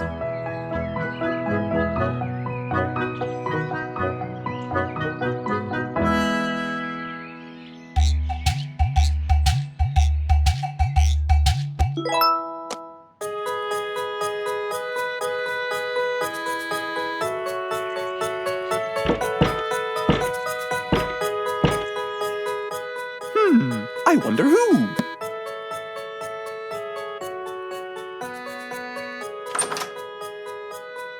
Alfie, our star musician. Welcome.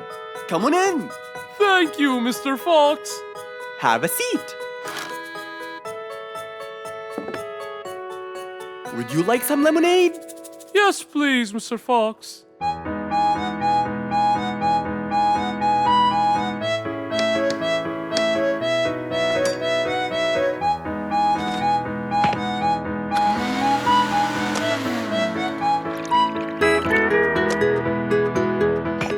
Mr. Fox came back with a glass of lemonade. He gave it to Alfie, then he noticed his violin.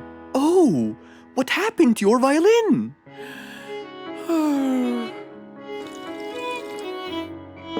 I was playing by the seaside and suddenly the string snapped. What do you think I should do?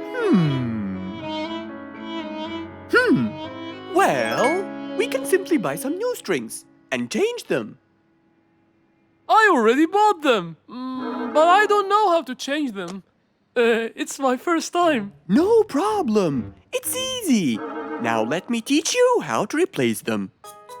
First, we remove the old string by twisting this till it's loose. Then, we pull the broken string out of its hole. After that, we twist the tuning peg on the other end and pull the other end of the string from its hole as well. See? Now the whole string is out. We insert the thin end of the new string into the hole of the tuning peg. Then, bend the string around the hole like that and fix its other end into the other hole.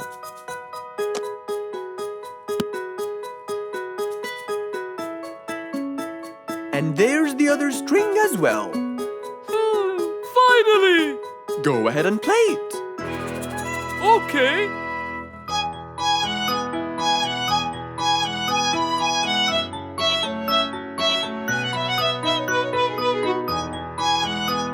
With his violin finally fixed, Alfie walked out the door. He went back to play on his favorite seashore.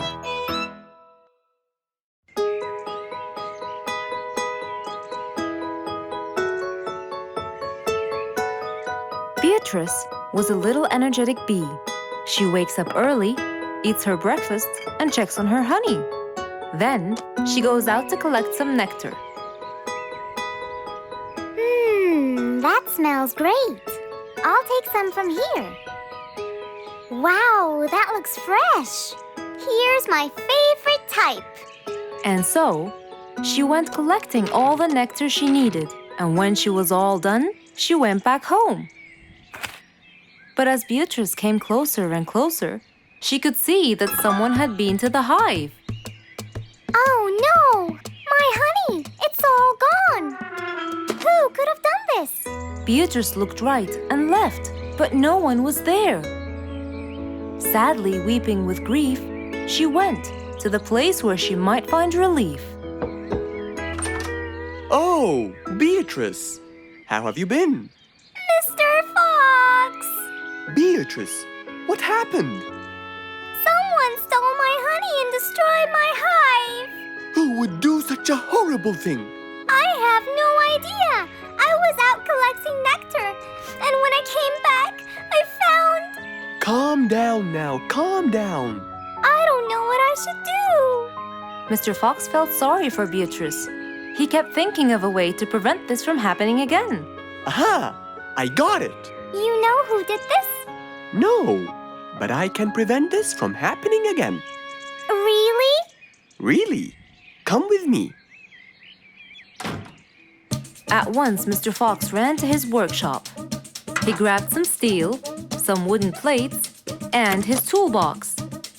He then hopped into his car with Beatrice by his side and drove away.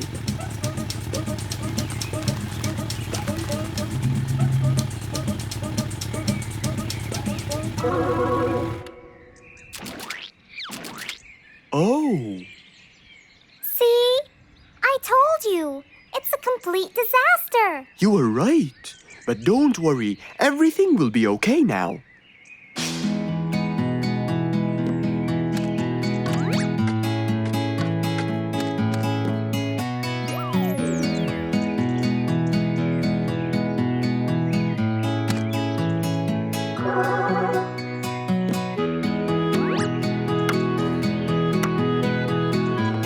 Mr. Fox started to work. He got the wooden plates and built a box out of them, which he put on the tree branch. Then, he surrounded the box with steel. He made sure the nails went in properly and made a door for little Beatrice. Now, all done. Wow, it's amazing. Thank you, Mr. Fox. There, take this too. And what's this? This is the key to your hive, so no one would enter without your permission. Really? Oh, I can't thank you enough. Don't worry about it, Beatrice.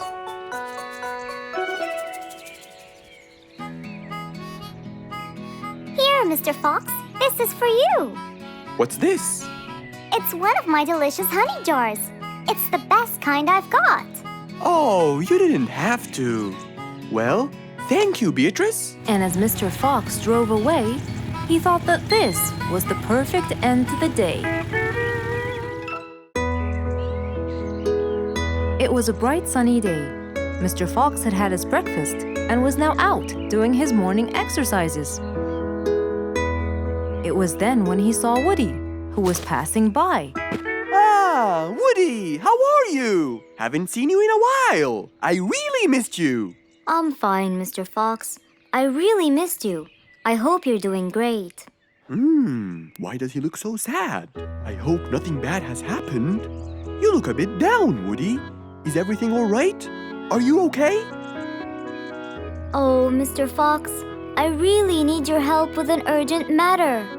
Don't you worry, my friend. Big or small, every problem has a solution. I assure you, everything will be all right.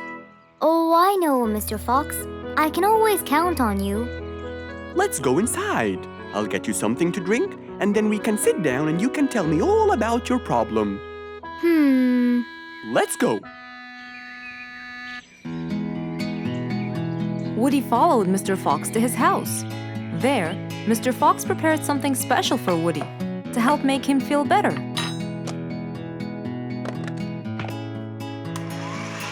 I made you some fresh orange juice.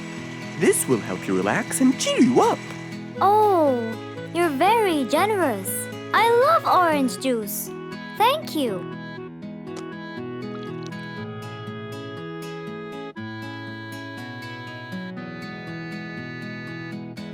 Mr. Fox, I'm really sorry to bother you over and over again, but I had no choice. Oh, no worries, my friend.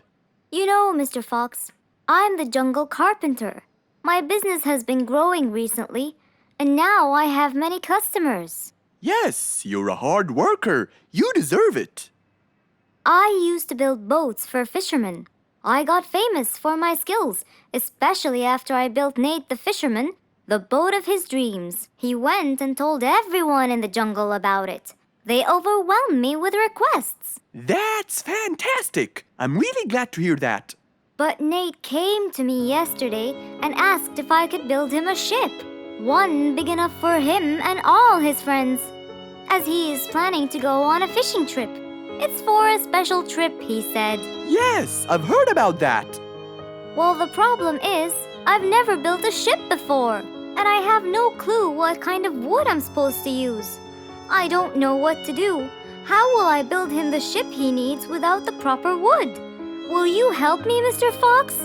Whoa, that's a serious problem. I'm gonna have to look through my books. Well, you're never too old to learn something new. I could use some time. I'll call you as soon as I find a solution. I will be waiting for your call.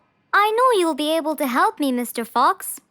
After Woody left, Mr. Fox started his researches on shipbuilding.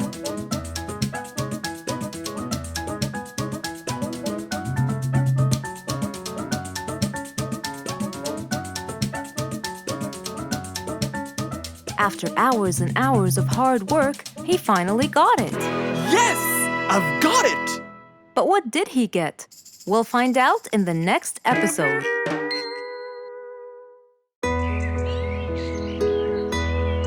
Just imagine if you woke up one day and all your food was gone. Your house was a big mess and the oven was turned on. What happened exactly? You really can't tell. But that's what happened to our friend Giselle.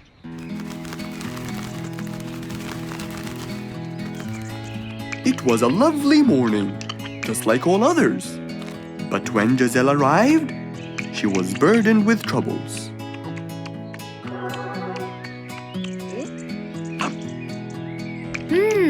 These are good. Yeah, my mom makes the best pancakes in the world. Look, it's Giselle. Hey, Giselle, come join us. Have some of these delicious pancakes. Thanks. I'm not hungry. What's wrong, Giselle? You guys, I think a thief broke into my house. What? Who'd has been going missing from my home, but I didn't think much of it. But the amount of food disappearing kept getting bigger and bigger. And yesterday, all of my food went missing. And there was a huge mess at my house. I even found the oven turned on. My house could have burned to the ground. Oh, I'm so sorry to hear that. Are you okay? This sounds really dangerous. What if this happens to my house next? Calm down. Whatever it is, I'm sure we can deal with it. Giselle, let's go to your house and check it out. And so, they left for Giselle's house. They had no idea what would be waiting for them. Oh dear, what a mess. Did you not hear them at all? I heard noises, but by the time I got up, they were gone. Did they take anything else other than food? No, nothing else is missing. So how do you explain all this mess? Maybe they were trying to find their way in the dark. I think Bingo's right. They didn't want to turn the lights on so no one would see them. Yes, but there are more important things. A thief had been here last night, and I don't think Giselle had time to worry about all the dishes. You're right. These are not mine. I didn't use these. That means that whoever was here didn't just steal the food, they ate it all here. That would explain why the oven was on. They cooked. Okay, calm down. We'll figure out a plan to catch them. But first, let's clean everything up. They started cleaning the house, trying to help their poor friend out, while being so worried about what's going to happen next. Any idea how we're going to catch them? I have an idea. We'll have a neighborhood watch. You know, we'll stay up around the house so we can catch them as soon as they come near. Sounds great. Giselle, why don't you go and get some sleep? We'll take care of it. Thanks, guys. They all sat in anticipation, ready to jump on the thief without any hesitation. But hours passed by with no one in sight. They started to become very, very tired. Does anybody else feel a little bit sleepy? Yeah, and cold, and a little hungry.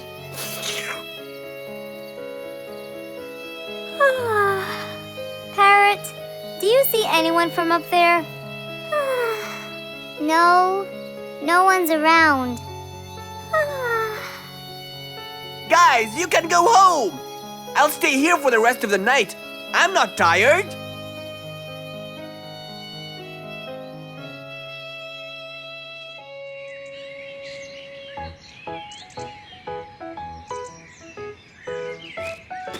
Good morning. What happened after we left? Did you see them? I heard a noise from the bushes near the house, but no one was there. They must have seen me, got scared, and ran away. Wow, you must have looked so tough. How did you get them so scared? I'll teach you guys. First, you have to stand chin up, hands on your waist, and look so focused. Then, you walk back and forth in front of the house, so they wouldn't have a chance. Don't get distracted by anything, and most importantly, carry a weapon. A weapon? Yes, these are mine. A salt shaker and a ladle? It's a pepper shaker. You sprinkle it in their eyes and then hit them with a ladle. Ooh, scary. Okay, I think I got it. I'm going to be on neighborhood watch duty tonight. I'll go get ready. See you all later. And so, with a big responsibility to bear, Bingo guarded the house, steady and aware.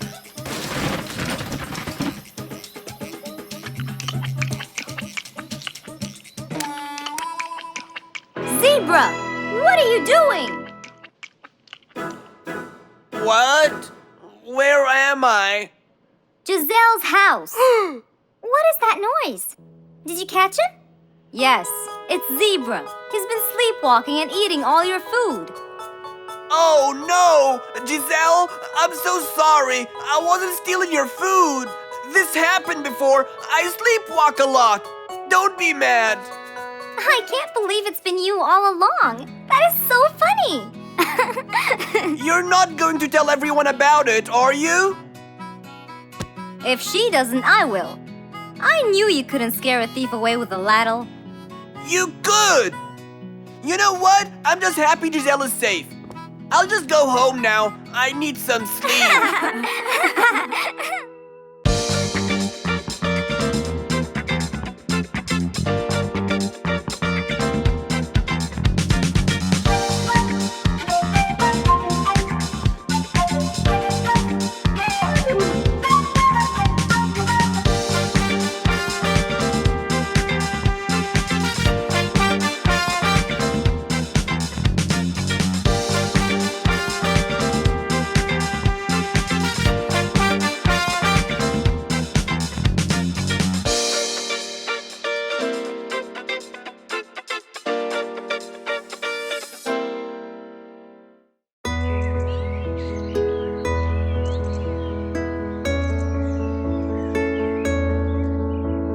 One cold morning, while everyone was shivering in their houses, Mr. Fox woke up and went to watch his favorite team play.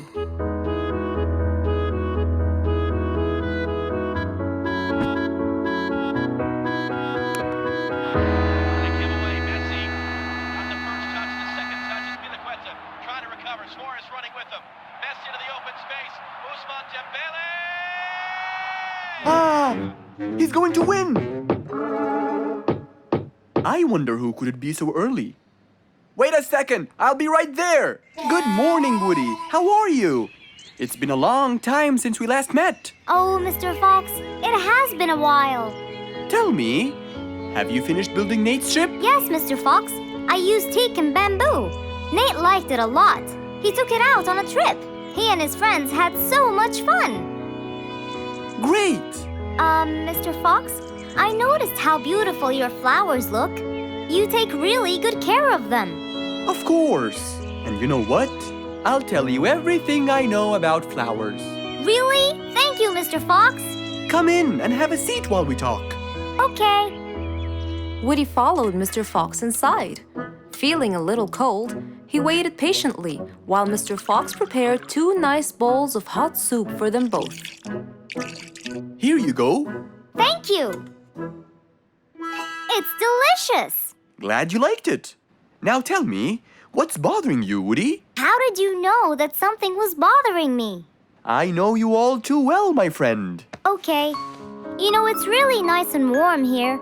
Yes, warm weather helps me think and relax. Well, Mr. Fox, I'm sure you know that I've been a carpenter for a long time now. Of course. And during the winter, my business blooms. And my customers increase because I sell them the wood they use for their fireplace. Very good. But where's the problem? The problem is, they're not all the same. So each customer needs the wood to be suitable in size for his fireplace. That's true. And as you know, I work alone. So I take so much time and effort to cut and adjust the wood to suit each and every customer in this jungle. Sounds like a serious problem. He looks really worried. Okay, Woody, why don't you come with me to my workshop? It's round the back. There, we can think together and I can invent something to help you solve your problem. I really hope so, Mr. Fox. Don't worry, we will. I know. And you taught me that there's a solution to every problem. And Mr. Fox solves every problem. Ha ha ha! That's right, Woody.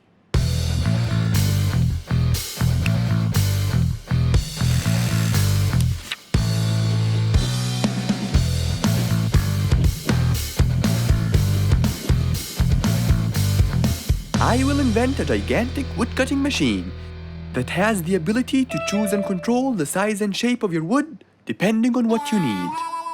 What? Really? Aw, you're the best, Mr. Fox.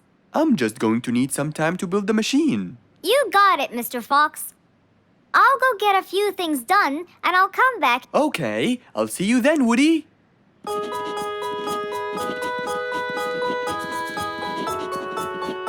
Mr. Fox started designing his cutting-edge invention. He knew that is exactly what Woody needed to help him with his carpenting business.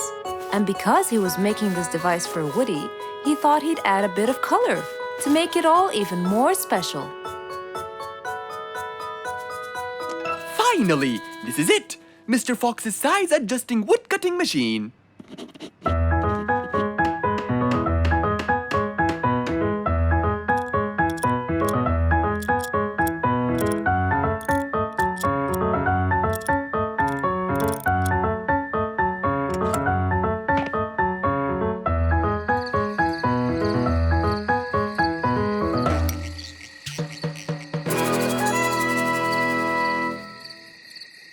After finishing the device, Mr. Fox sat to listen to his favorite music, waiting for Woody, who came knocking on the door.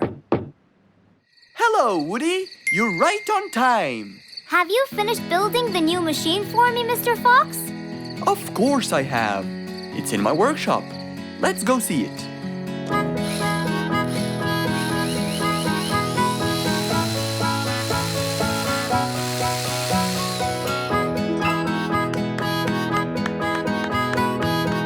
Fantastic! I don't know how to thank you, Mr. Fox. I'm really grateful for what you've done. Don't thank me. I only did what I had to do. I'd better be off now to cut more and more wood. Have a wonderful evening, Mr. Fox, and thank you again. Good night, Woody. See you soon.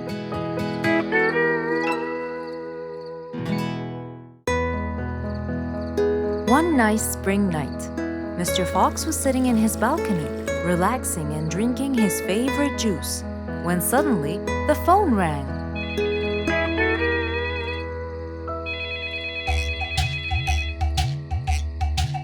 He wondered who would be calling him this time of night.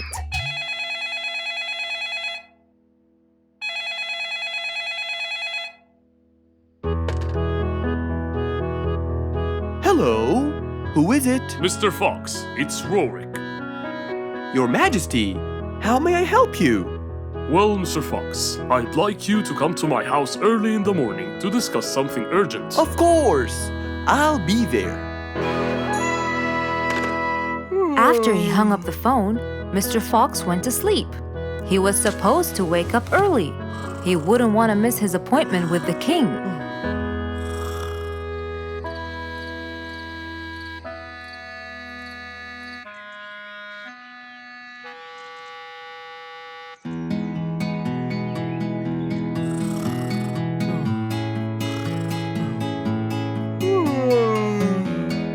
Early next morning, Mr. Fox woke up and went to wash his face. After that, he got dressed and was all ready for his appointment with the king. He got into his car and drove off.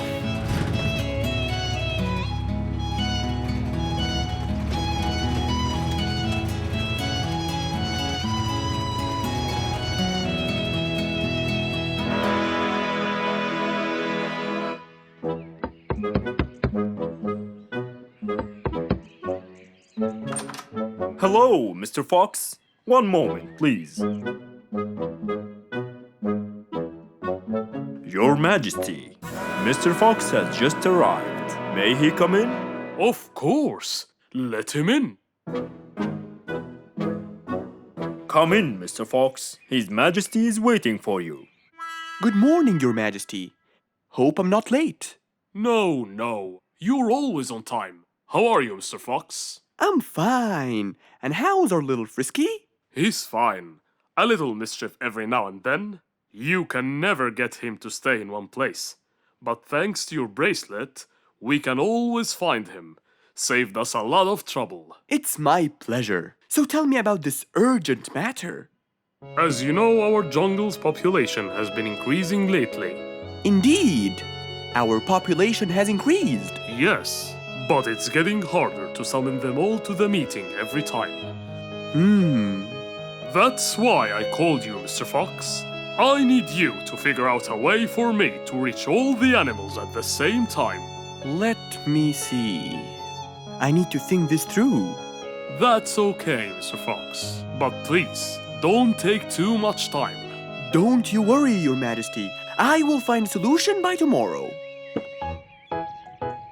As Mr. Fox got into his car to get back home, he thought all the while about the king's request.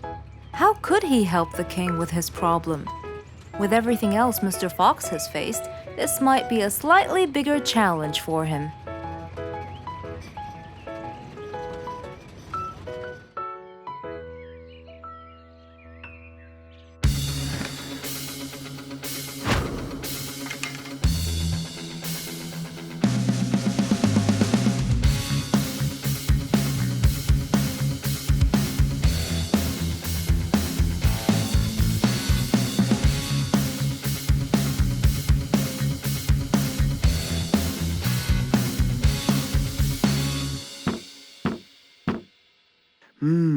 This is more challenging than I thought.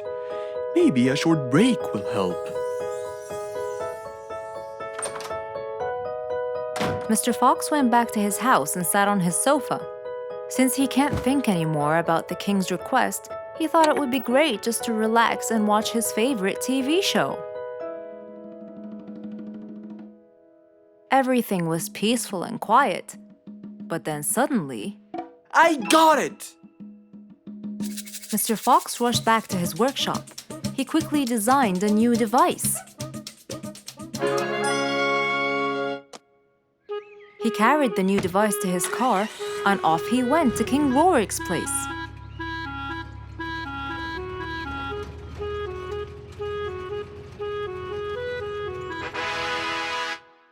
Mr. Fox, I thought you were coming tomorrow. Did you solve my problem? Yes, Your Majesty. This is a solution to your problem. That's great! But what's that, Mr. Fox? This is a megaphone. I made it specially for you. Every time you need to meet the animals, all you have to do is roar into it. Mr. Fox, you're a genius! But be careful. It's powerful. So make sure that no one is around you when you use it. Of course! I can't thank you enough, Mr. Fox. You're a great asset to all of us. It's my pleasure, Your Majesty.